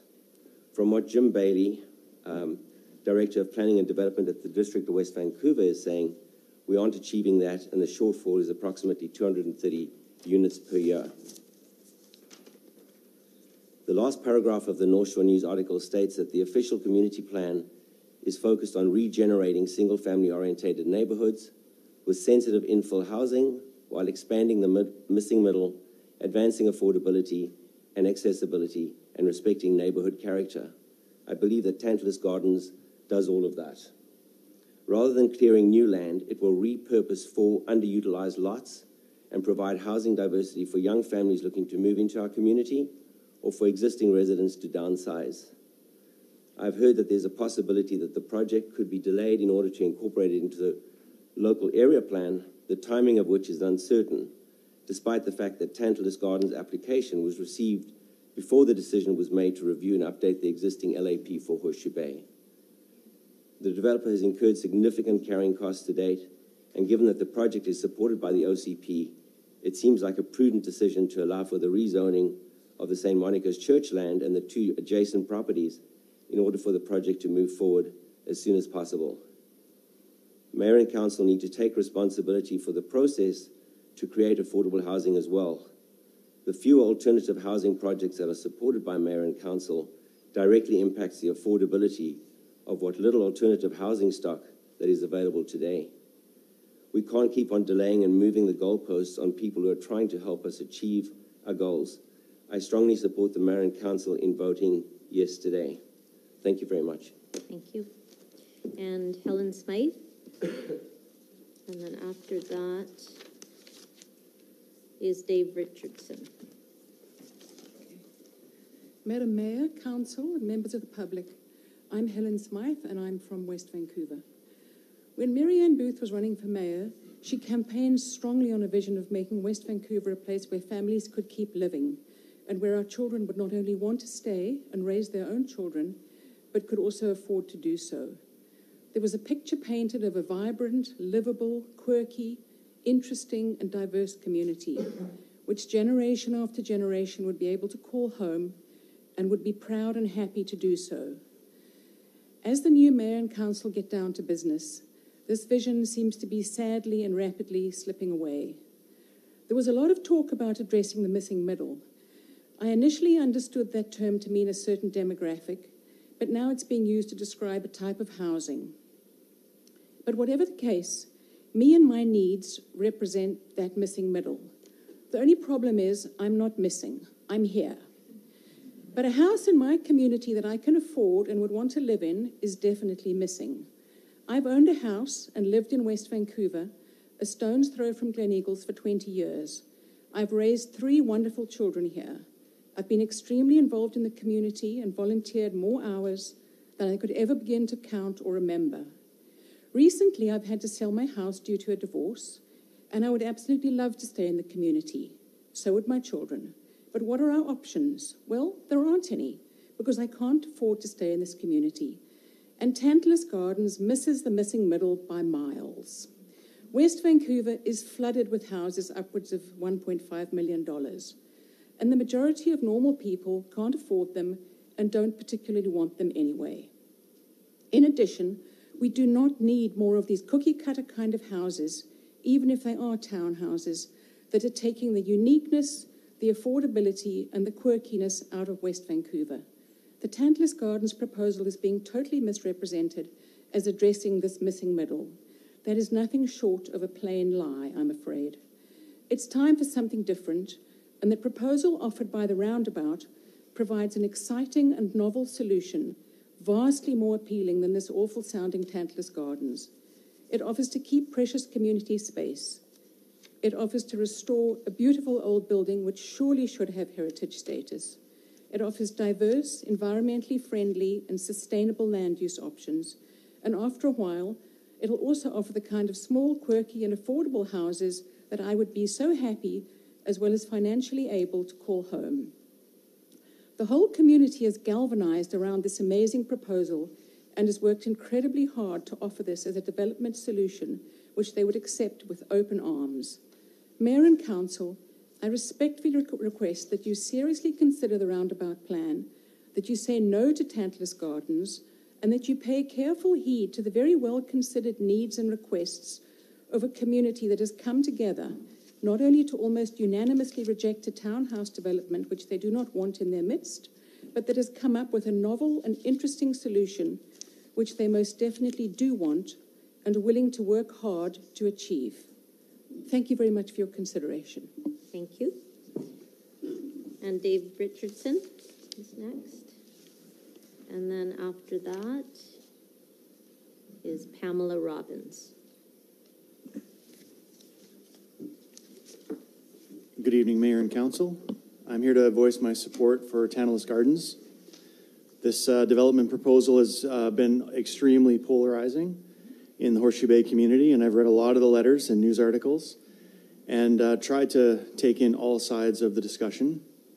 The arguments against the proposed development seem to fall into 2 camps. Some members of the community are concerned that the development might impact the community in some way, maybe less trees, more cars, etc. And some members of the community seem to feel that there may be a risk of, or that there will be a risk of losing an iconic building such as St. Monica's. We all have fond memories of places we used to love, But the fact remains that the church sold St. Monica's after being vacant and on sale for nearly 2 years. Mr. Nilsson has now owned the property for an additional 2 years, thus resulting in the fact that the church has been vacant and unused and underutilized for 4 years. There seems to be no financially viable way to maintain the space as public assembly, despite all the claims as such. And we all know that there's a rec center just around the corner that has plenty of public space. I've had several of my kids' birthday parties there. It's always quite easy to get in. I can also appreciate how a community member would feel that the development might impact them due to traffic, the change in the landscape. But the fact is that these are opinions and feelings about what might occur and aren't yet borne out. The arguments for proceeding with the development are, as we've heard tonight, it's supported by staff in terms of alignment with the plan, the official community plan. And I can assure everyone that the test has held up to rigorous review by the staff to get to this point. And in fact, we all know that on September 9th, 5-1 of you council members voted to send it to the next public hearing, so there is general support. So these are not opinions, they're facts. West Vancouver District staff have reviewed the proposal with a fine-tooth comb and have requested numerous revisions, which Mr. Nilsson has compiled. So it's entirely factual to state that the district has reviewed the proposal against all the appropriate parameters, including the alignment to the OCP, and is thus recommending their support. I'm here today to speak actually to the credibility of the developer, Mr. Nilsson. I've known Peter for nearly 20 years, and he's one of the hardest working people I know. He's the first person to help a neighbor in time of need. Although he would never publicly declare it, when we had the big storm over the holidays this past winter, Peter worked around the clock through the night for free as a volunteer to help people's boats and save people's boats from damage that he didn't even know.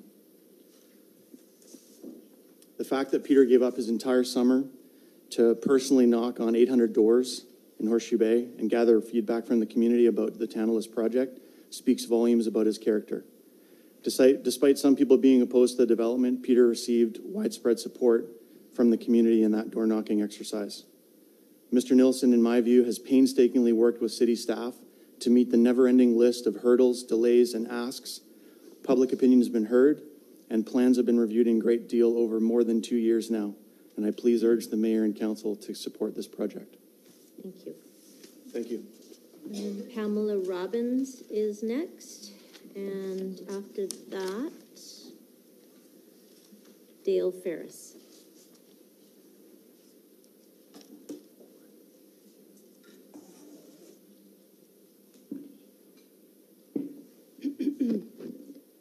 Pamela Robbins, excuse me, 6280 Nelson Avenue. In order to simplify and to save time, with no disrespect, we use the initials TG, PA, and LAP. To begin, I will briefly state why TG is the wrong plan. Then I will move on to a better plan, the roundabout.ca. My objection to TG is not simply NIMBYism. For example, the OCP states that we need rental, non-market, and supportive housing. TG is none of these, nor is it affordable. I own a house 1 block away and cannot afford TG with strata fees on top. Horseshoe Bay is the wrong place for TG. The Bay already has a plethora of diverse housing options, condos, apartments, townhouses, duplexes, etc. The 150-plus Sewell's condos and the ferry expansion are going to add even more density and traffic. TG is not a fair trade for the site. It offers minimal community amenities, but rather takes away our public assembly and gives very little back. As such, it does not serve our best interests. The roundabout plan, however, is a much better one. It's the best community initiative I have ever seen. The OCP states objectives such as, quote, advancing affordability, accessibility, and attainability, promoting sustainability and innovation, respecting character and protecting heritage, promoting an engaged community, enhancing community health and social well-being. The roundabout plan meets all these objectives.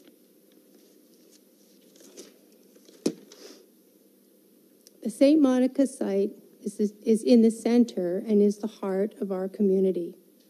The roundabout plan addresses the need for a place for community to gather together, to connect, to engage, to collaborate, to innovate, to create, and to belong. The roundabout plan is a plan with vision and soul. It's original, organic, green, viable, inspiring, grassroots, addresses the common good, and is inclusive, i.e., it incorporates both housing and public assembly. It's not profit-driven, but rather a gift, a rare opportunity not to be passed up. Please give it a chance. This is what West Van needs. It could be a huge success story with the headline, "Look what one community can do." As such, it would be a large feather in West Van's cap and something for other communities to emulate. In a letter to Mayor and Council on May the 1st, the WRA stated that, quote, "It is not in the community's best interest to remove public assembly before the completion of the LAP. I urge you, first, keep the public hearing open. Second, do not take away our public assembly. Third, complete the LAP and then make the right decision for our community." Thank you. Thank you. So Dale Ferris is next, and then Andrea Wagstaff. Andrea Wagstaff after Dale Ferris.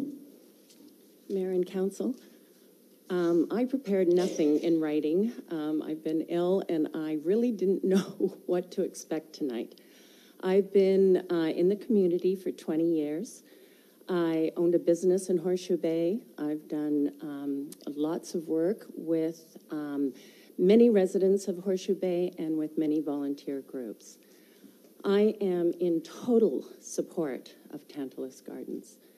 I am living in one of the $1,300,000 town or side-by-sides in the Bay. We've been there for about 15 years. Before that, we rented in the Bay in a small fourplex. We saved our money, worked hard, and were able to buy. That being said, I do not believe there are enough homes or rentals in the Bay, but specifically homes to buy. I know that because we have been asked many times to sell our home. We would, tentatively, if we had somewhere else to go. We don't. Tantalus gives us that option. I've talked to 8 of my neighbors that are in the similar position that I am. Myself and my husband are. They are of the same mind. If that 14 unit got built, I know that 3 of our neighbors would put offers in to buy because it gives them the ability to downsize from small homes to begin with. They wouldn't have to worry about yard work, and that's one of the things that as you grow into older age, it is important to find things that you don't have to look after your yard. And that is one of the big concerns with some of my neighbors. I don't understand how St. Monica's has raised such concern, to be honest. I remember when we first moved in, it was used. I donated cookies many times, brought up cakes, brought up soup for different volunteer activities, and I was always surprised that there weren't very many people in that church. Then for the past 4 years, it has stood empty. I am really, speaking from the heart, I am amazed at this community, at the discourse, at the amount of wrath, at the words I've heard from people when I've listened describing people that want to have Tantalus Gardens there. It is really amazing. I've been blown away. Doesn't seem like a community,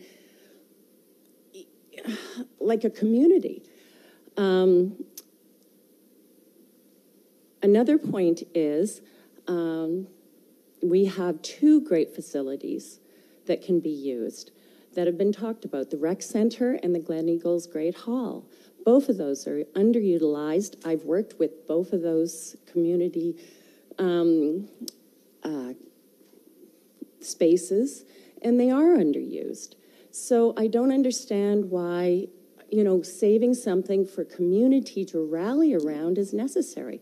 Let's rally around those two options, especially the Great Hall. If you have some money, let's put some money into it.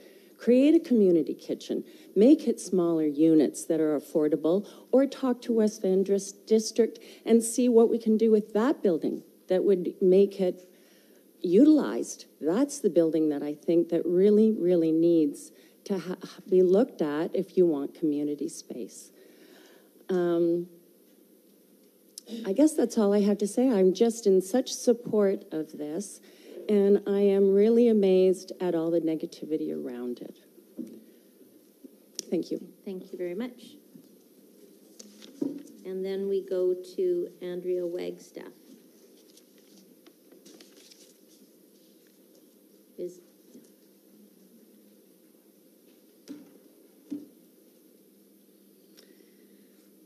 Okay, Madam Mayor and Council, my name is Andrea Wagstaff. I've been a resident of West Vancouver for 11 years, moving to Horseshoe Bay 18 months ago. At the same time as moving, I was lucky enough to get a job at the local doctor's office. It wasn't difficult, as no one else had applied for the position. I'm sure you are more than aware that people are not able to or won't work so far west in our community where there is no affordable housing. I would like to address the OCP points 2.1.4, the missing middle, and 2.1.6, community space. In his presentation, the applicant mentions the missing middle. Horseshoe Bay already has single-family homes, duplexes and condos without strata fees in the 1.5 million price range. 1.5 million may be the missing middle in other parts of West Vancouver, but not in Horseshoe Bay. If you're going to build affordable housing to cover the missing middle, let's make sure it is affordable. May I remind you that the Westbank property was also presented as the missing middle, but at a starting price of 1.7 million, it still remains only 60% sold after more than 2 years on the market. Regarding community space, the applicant presentation states, and I quote, "The project has places to connect and gather and supports formal and informal gathering spaces." When I queried this at last week's open house at Glen Eagles, I was told the community space consists of 2 benches and a barbecue. Really? I love Horseshoe Bay. I have met more neighbours in the last 18 months than I did in the previous 10 years. But the village has no heart, no community space and nowhere to gather. I ask that you say no to the rezoning of St Monica's Church and allow us to keep our community space. Once it's gone, it's gone. And we will never have the opportunity to build a place in our community for our community. In the September 9th council meeting, there was some discussion regarding the developers' rising costs. May I remind you that council was voted in to consider the well-being and interests of the municipality and its community, not to make hurried decisions based on the finances of an out-of-district developer speculating on a rezoning application. Thank you. Thank you. Sorry, I didn't announce the next speaker is Matt Fawcett. And then after that, Amanda Swan. Matt Fawcett. My name's Matt Fawcett, and I am here to speak in support for the project. The reason why, pretty similar to a few of the other thoughts. I grew up in Horseshoe Bay. I know the neighborhood really well. I worked at Souls Marina, worked at BC Ferries, and at the golf course. And I think something that's getting missed here, looking around the room, I see, quite a few seniors in the room, people that are able to, able-bodied seniors, my dad being one of them. And, he loves the neighborhood, he loves the area, but finding wood frame product for him in this neighborhood, is next to impossible. Taking care of, a 10,000 square foot lot, is difficult once you hit that point. And when you do, finding a space becomes quite challenging. So, this project, I think I understand, they said that they were 2 years out, 3 years out if it should be approved. And, I think that there's a lot of people in this side of West Vancouver, that might not want to move to Dunderave, might not want to be in Ambleside. It's obviously a strong community. We hear, a lot of support for people wanting to stay and have a place to go. But I think we're missing those that want to remain and live age in place until they have to, move to an independent living opportunity. So I think that that's something that's missed, and I think that that's something that we should look at and consider, because I think it's important for those who have spent, 25 plus years in the neighborhood, the ability to stay. I think for a lot of them, price point might not be the number one concern. It might be staying within the neighborhood and among their friends. Thank you. And Amanda Swan. And after that is Robert Moore. Madam Mayor and Council, my name is Amanda Swan, and I am a resident of the Whitecliff area. And I want to address the concerns around affordable housing in the area. We've been told the cheapest price on Tantalus Gardens would be about 1.3 and maybe even up to 1.7 million. And assuming a down payment of, say, 300,000, which doesn't seem all that affordable to the average home purchaser, and with your monthly mortgage payments is going to be $5,500 a month. And with your property taxes and strata fees, that's $6,000 a month. And you've got to ask the question, who does that serve?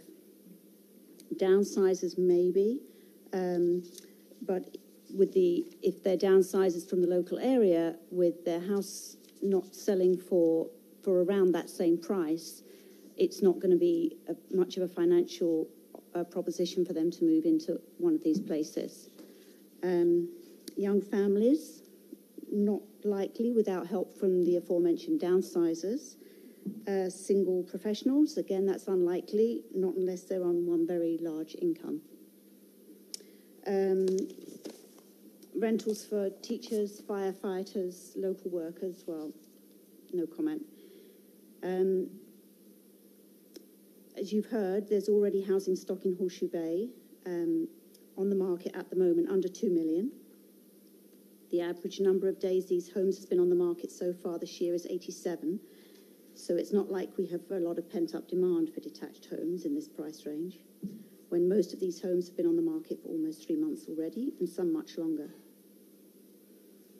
And why would anyone looking to purchase or invest in a property consider buying a duplex or a coach house in Tantalus Gardens when there are ample detached homes with true land value options available for the same price or less in this neighbourhood? And also, would a young family with an adequate down payment want to buy in Tantalus Gardens when there are currently 72 detached homes for sale under 1.5 million in North Vancouver? And many of these with the highly coveted income-generating suite. I don't know that they would also be interested. The developer led us to believe that the average list price for homes in this immediate neighbourhood is $3 million, but this does include detached waterfront outliers and all the waterfront units currently for sale at the West Bank project. So it kind of distorts the majority, the general price for the majority of homes in that area.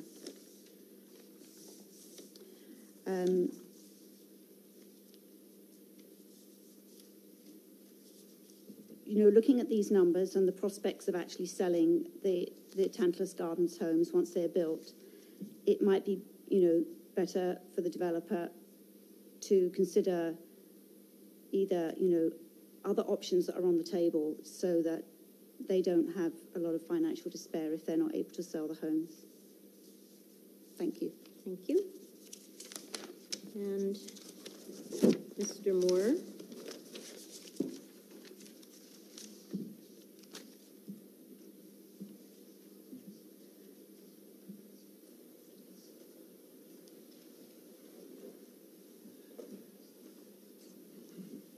Madam Mayor and Council, Robert Moore. I am not a West Vancouver resident, but I am a realtor and I work in West Vancouver. I think this community engagement is very beneficial for everybody tonight, and I hope this is a healthy exchange of views, and I hope that people are learning about the benefits of this project. I support Tantalus Gardens. I see it as a key initiative towards achieving what people are talking about tonight, which is that missing middle, and it's called that because it is missing. Roughly in West Vancouver, about 2% of all housing are townhomes. And a project such as this provides an opportunity for new entrants into a community at a price point which it may not be as affordable as anybody would like, and that is difficult to argue with, but it certainly is not the developer's fault. Land prices are outrageous. Construction costs go up about 2% per month. Developers budget in their pro formas for that kind of increase. Government take on new housing under $1 million is roughly about 30%. By the time you add in GST, property transfer tax, the various other provincial sales taxes that are paid along the way, and community amenity contributions. So the reason why our new homes are so expensive is clear. On that note, community amenity contributions have an opportunity to provide substantial income to the District of West Vancouver, many tens of millions of dollars per year. And wouldn't that be nice if property taxes didn't go up, because that's the only other bucket that money can come from. Developers pay community amenity contributions that doesn't come out of your taxpayers' pockets. So I support Tantalus Gardens because it gives an opportunity for new entrants into a community. And many people here tonight have been here for 20 or even 30 years. And the price point at which you entered this community, those days are gone. That opportunity is lost. This is the next best thing today. And today's buyers who buy Tantalus Gardens for 1.4 or 1.5 million, when they outgrow those homes, because their kids are now need a yard, they're the ones who are going to buy your home for 2 million or 2.2 or 2.3.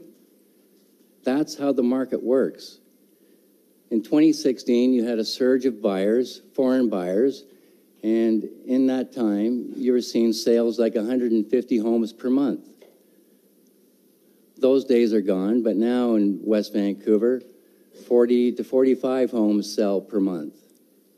If we had a much broader base of that missing middle, those are the buyers who are going to buy the homes and shore up the values.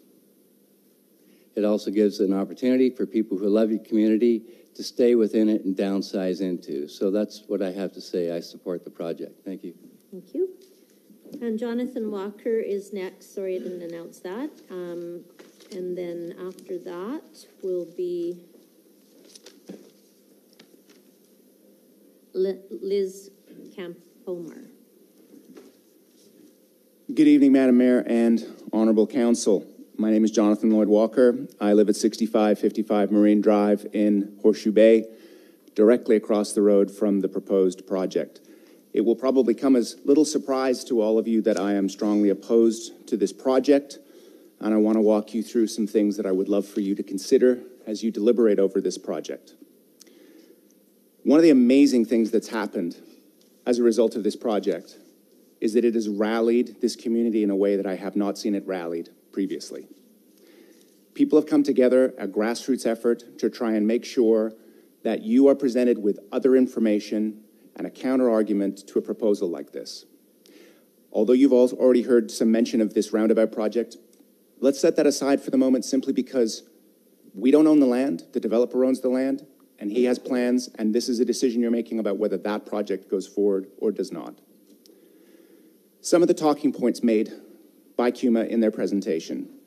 Well, you've been told repeatedly that there's massive community support for this project. I think you all know that that is not true. In fact, we've conducted our own study, very specific, detailed questions, names of the people that have answered, a percentage of all of the responses that we got. Those documents will be provided to you. They paint a very contrary picture to what you've heard from CUMA. You will hear a number of people that will speak in support of CUMA project. I would ask, as a matter of public record, that they declare if they have any vested professional interest in the project. Are they supplying materials? Do they have an opportunity to sell those properties? That should be known, because I think that in some cases, some of those people speaking up for the project are motivated by that. Councillor Cameron made a very good point. He asked, why at some point have you not incorporated some type of community use to this project? I don't think you got a very clear answer about that, other than the percentage of the development space that needed to be used for residential to turn a profit. That's what it comes down to. This project is only profitable to the developer if he maximizes the use of the residential space on that development and eliminates community use. And that is the focal point of why we are opposed to this project. You've also heard people say that there is no use for that project. It sat vacant for 4 years. It sat vacant for 4 years because certain community uses have been prevented from being in there. Also, you will find that some of the uses that it could be used for cannot be fitted into the community center or the Great Hall at the golf club. We're going to present you with information from a number of groups that also would be in support of using that space for other things. I also want to point out that this term missing middle is very buzzy. It's a very sexy, interesting term because it says missing right at the beginning.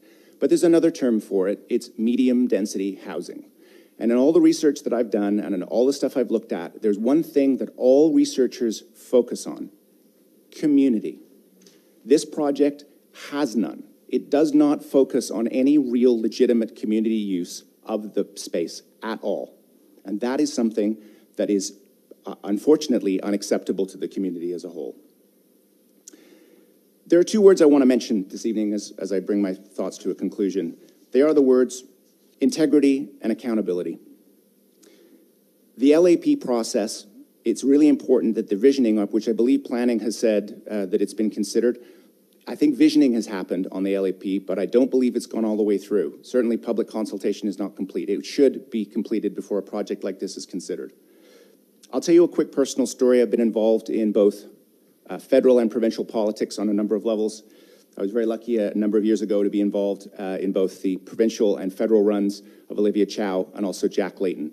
Whether you agree with Jack's politics or not is besides the point, but I will argue with anybody that he was a man of great integrity and accountability. He stuck by his words. So I want to raise some words that I think are very important and germane to this topic. And Mayor Booth, if you will allow me, I will direct a couple of these specifically to you. When you won office as mayor, one of your policy planks was very clearly stated and quoted in the North Shore News. You said that among many other objectives, you wanted new local area plans to guide development in Horseshoe Bay, Ambleside, and Dunderave. That process has not been completed. I would love to have you encourage that process to be completed before this project could go through. The other thing that you said after your campaign, you said, as I've always said, I listen, find the common ground, find the sweet spot in the community. This is about preserving what we love, but meeting our community's needs. This community loves that space and wants to preserve it. Please, councillors, consider that when you make your decision. Thank you. Thank you. And no clapping, no clapping. Sorry, we're stopping that in its tracks. Ernie Corlett is, Liz Campomar was the next speaker. And then after that is Jerry Ramlina.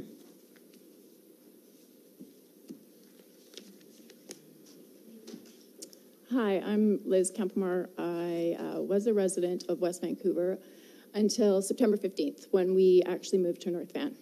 I'm in full support of Tantalus Gardens. The reason we moved to North Van is we could not afford to live here anymore in West Van.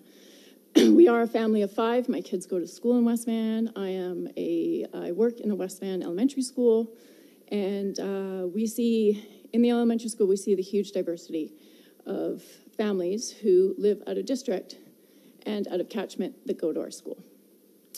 Something like Tantalus will bring more families, more kids into the school system that can walk to school.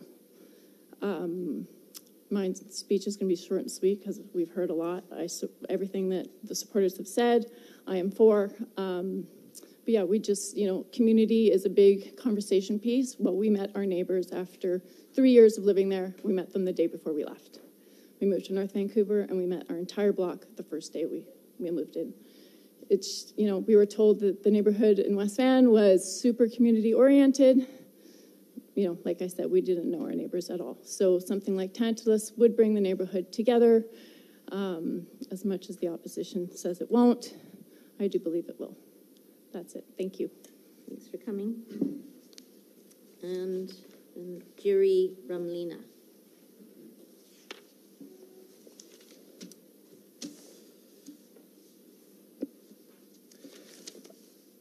Your Worship, Mayor of Council, my name is Yuri Ramlina, and I live at 6427 Pitt Street in Glen Eagles, a few blocks away from the subject site. I moved into the neighborhood with my wife and 3 kids 4.5 years ago. We were attracted to the neighborhood because of the community we discovered in Glen Eagles, and continue to be pleasantly surprised every day with what we find. From the friends we've made, our kids have made,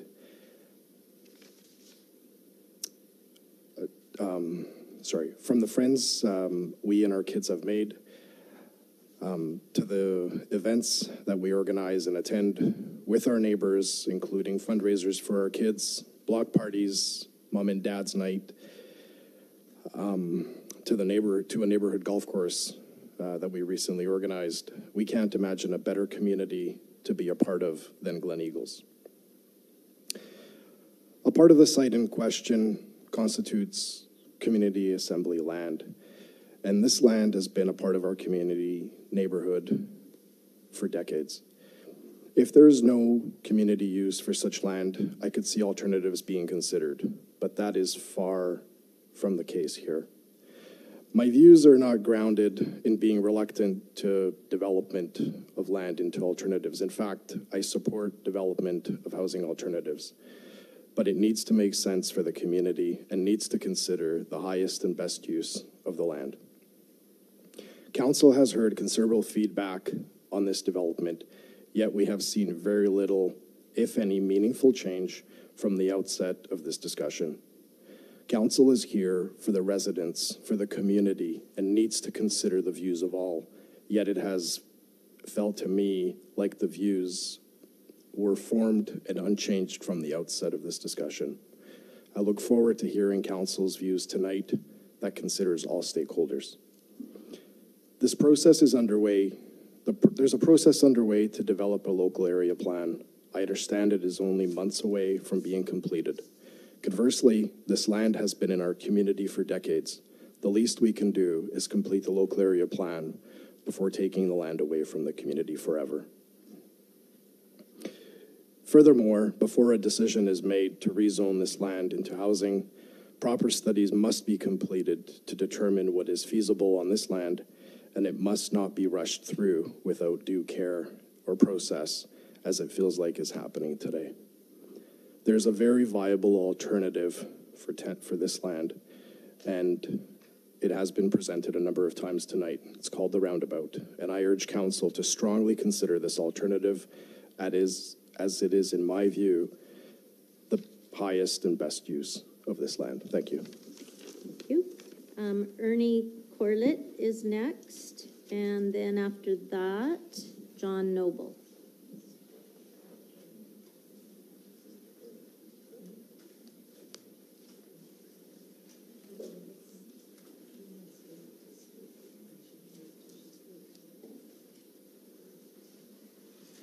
Good evening, Mayor and Council. My name is Ernie Corlett, and I've been a resident of Glen Eagles for the past 32 years. I strongly support the proposed development by Cuma Construction. It's a small entrepreneurial company with limited funds and resources, definitely not a Grosvenor, who reviewed the District of West Vancouver's official community plan and designed their diverse and small, relatively affordable housing accordingly. The roundabout idea proposed by a neighbor should be given zero credibility because this proposer doesn't own the land and is in no position to offer an alternative development plan. This neighbor's idea is totally pie in the sky and utopian. It is likely a clever means of buying a great property from a forced into bankruptcy by government indecision contractor at 50 or 30 cents on the dollar. I strongly disagree that the proposed demolition of St. Monica's Church would be a serious problem and a loss of needed community space. We have a severely underutilized and usually vacant Glen Eagles Community Center and Glen Eagles Golf Course Convention Center within one block of the subject site, which could easily pick up the slack. These facilities sit empty most days. I'm there most days. It's empty. Let's use them.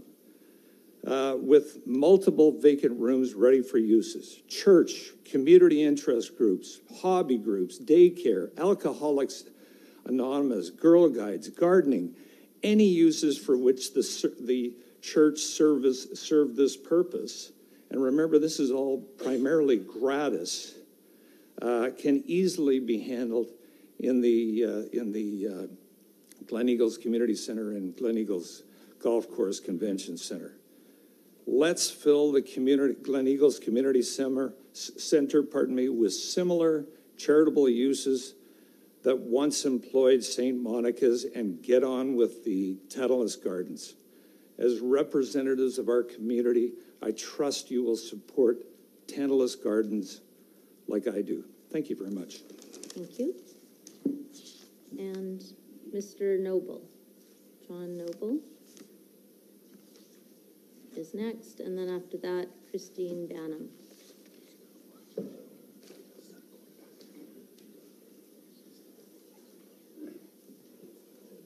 Mayor and Council, my name is John Noble. I live at 6251 Wellington Avenue, and I have lived there for 19 years. Used to regularly walk up to St. Monica's. I'm not saying that we have to choose between maintaining our neighborhood character versus more housing. I'm saying we can have both. And briefly, this is the historical background to this land. 70 years ago, our community bought this land. A handful of locals, well-known people like the elder Mrs. Sewell, saw a need for community land. They held fundraisers, raised the money it took, and bought the land. The community owned it. It was public assembly space. All sorts of groups used it. Years later, the Anglican Church sought to buy it, to add spiritual assembly to the things we enjoyed. It was sold to the church, but the deal was that it could not later on be sold for development and profit. Zoning laws were put in place to prevent that. It was legally zoned public assembly use only. That made it illegal to sell it for profit. Development would be against the law. The community's interest was protected. A beautiful church was designed by a famous architect. Stained glass windows were made in France at the Chartres Cathedral. The community land is made up of 4 lots. The church straddles 2, which are zoned public assembly only, and therefore of no commercial value to a developer. The lots beside it are zoned for residential use. One has a house, one's vacant. Developers wanted to buy just the residential lots. Public assembly land is of no value. but the church insisted that only the whole package would be sold. That meant that any purchaser would have to take a chance to roll the dice, buy the whole package, and hope to change the zoning. The only way someone would buy the whole package and leave the community space intact would be if a benevolent local philanthropist bought it, left the community space as community space, and developed the 2 residential lots into several housing developments to offset the price. This would still be a money-losing plan. No developer would ever choose to do this. No developer will ever choose to do this. No such philanthropist came along, and no developers came along. 2 years passed. Then a developer decided to take a chance, to roll the dice, to buy the whole package and see if he could rezone it. And here we are today. Rezoning for higher density is not about creating affordable housing. It's about profits and more property taxes. The lots will be at least $1.5 million each. There are right now properties here for sale at less money for only $1.3 million. This is what I call EHD, expensive high density. And there are only 2 kinds of housing: houses with yards for children to play in, and the other. The only way to create affordable housing to get prices below $1 million is to build large apartment buildings. Unfortunately, there are regions zoned just for that. Horseshoe Bay, Ambleside, Lower Lonsdale, hundreds and hundreds are going up right now. We've gone to great trouble to set out regions zoned for that, regions with tight borders. On the Horseshoe Bay side, it's now zoned for high density. On Whitecliff and Glen Eagles, it's zoned for country-style living with houses that have yards for children to play in. And a miracle has now happened. A local philanthropist has come forward and is willing to buy the whole package, keep the community space as community space, and turn the 2 residential zoned lots into more living spaces. The developer is stuck and is suffering from delays. The community is not agreeing to his plans. 2 years have gone by. The philanthropist is willing to buy the whole package to give the developer an exit strategy. And the community wins.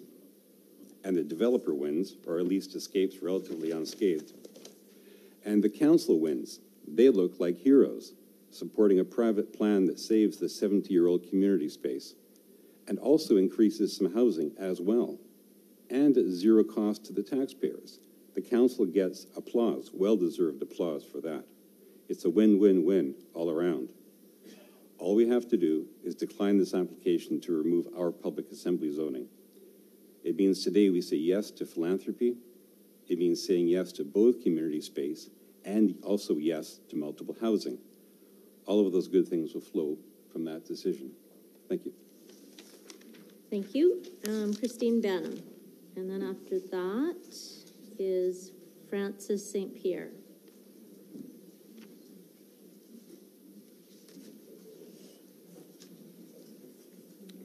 Good evening, Mayor and Council. Just want to put on the record, one of the speakers suggested that people speaking here were influenced by the developer or in their pay in some way or another. No one has ever paid me to come here on a Monday night. And I have no relationship with this developer. I am in favor of it. I think the reasons for this development speak for itself, and I think that the applicant and his professional staff described all of the benefits. What I wanted to talk about was because there was a column in the sign-up sheet, other, and that's this other. I am concerned about private interest dressed up as public interest. There's an alternate proposal going around that purports to be in the public interest. Really, got to step back. It's for a private select few. And there are opportunity costs to that. Costs of foregone tax revenue, cost of a vacant lot, and dilution of the public space that we already, all of the West Vancouver taxpayers are paying for at Glen Eagles and at the golf course. If they're underutilized and you add more public space, it dilutes that. So those are public costs. And the alternate proposal, one being not something you would decide tonight in the first place, is an idea that has the window dressing of being in the public interest, but really it is a private interest. So keep that in mind. I want to, this kind of reminds me too of about 10 years ago when the old fire hall site was up for rezoning. And I believe that was a lost opportunity. The housing dialogue group that we chaired at the time, we recommended that that be used to explore housing diversity. It wasn't not. It was status quo, single-family housing, and we felt at the time was a lost opportunity. So what I'm hearing is people love the church. They want to keep it the same. Nobody likes a lot of change. But it's a choice between status quo and diversity.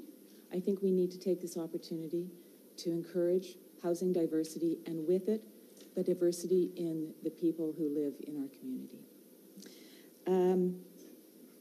So that's the fire hall. The other thing is, you know, it's not just the cost between, you know, something new and Tantalus Gardens versus the church. We had another application a few years ago for the Masonic Hall site, which is also zoned community space. And we all know that it's not being used as such. So it might be zoned as such. If it's not being used as such, it's a complete waste. There's another lost opportunity, another vacant lot, another underutilized building that actually is used as a squat for homeless people in our community. I can think of better dwellings where people who don't have a home can be if we are bold and take decisions to support housing diversity. So I'll leave it to another speaker. Thank you. So Francis St. Pierre, and then if there's anyone else that would like to speak in support, can add them to come up next.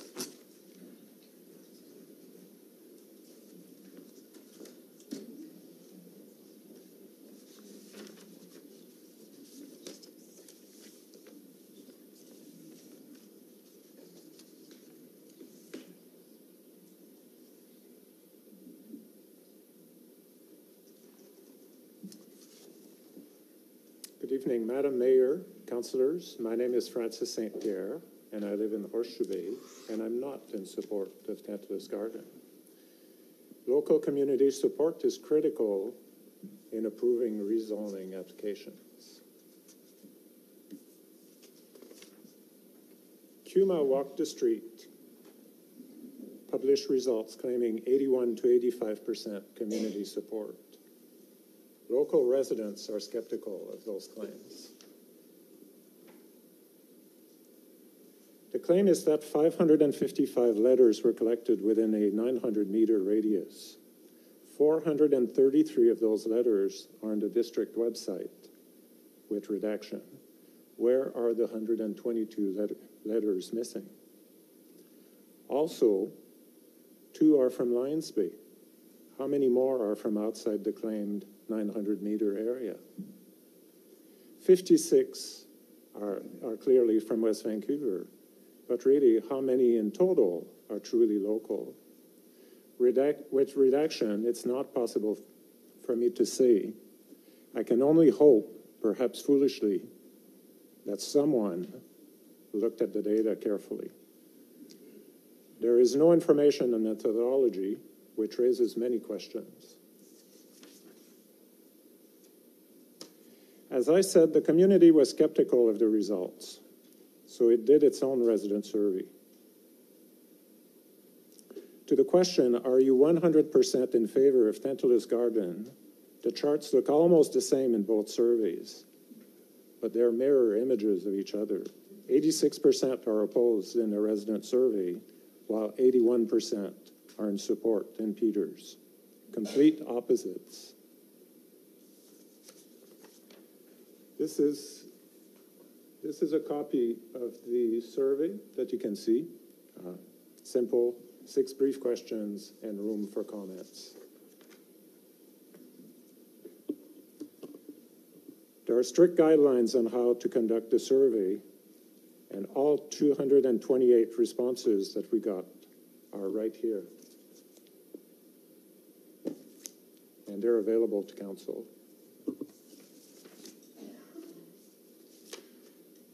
The survey also points to 2/3 that do not support rezoning the public assembly land.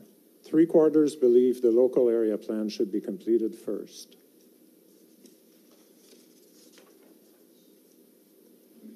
When asked, did you complete a survey for the developer? There was mostly confusion. 79% answered a qualified no, with many adding comments, such as, it was more of a sales pitch as opposed to a survey. Misleading questions from oral survey from developer. I'm not in favor of Tantalus Gardens, and I want to see where my name is on the developer's survey. It was a verbal survey.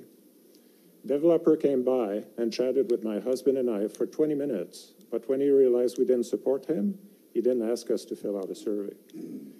I did not fill out a survey for the developer. I saw him walk right past my house while I was there. He knows I oppose this project. At this point, it became clear that Peter's walk the street wasn't a survey. And the last resident survey question, where 89% of residents indicated that they're looking for a better alternative for the land, is quite important.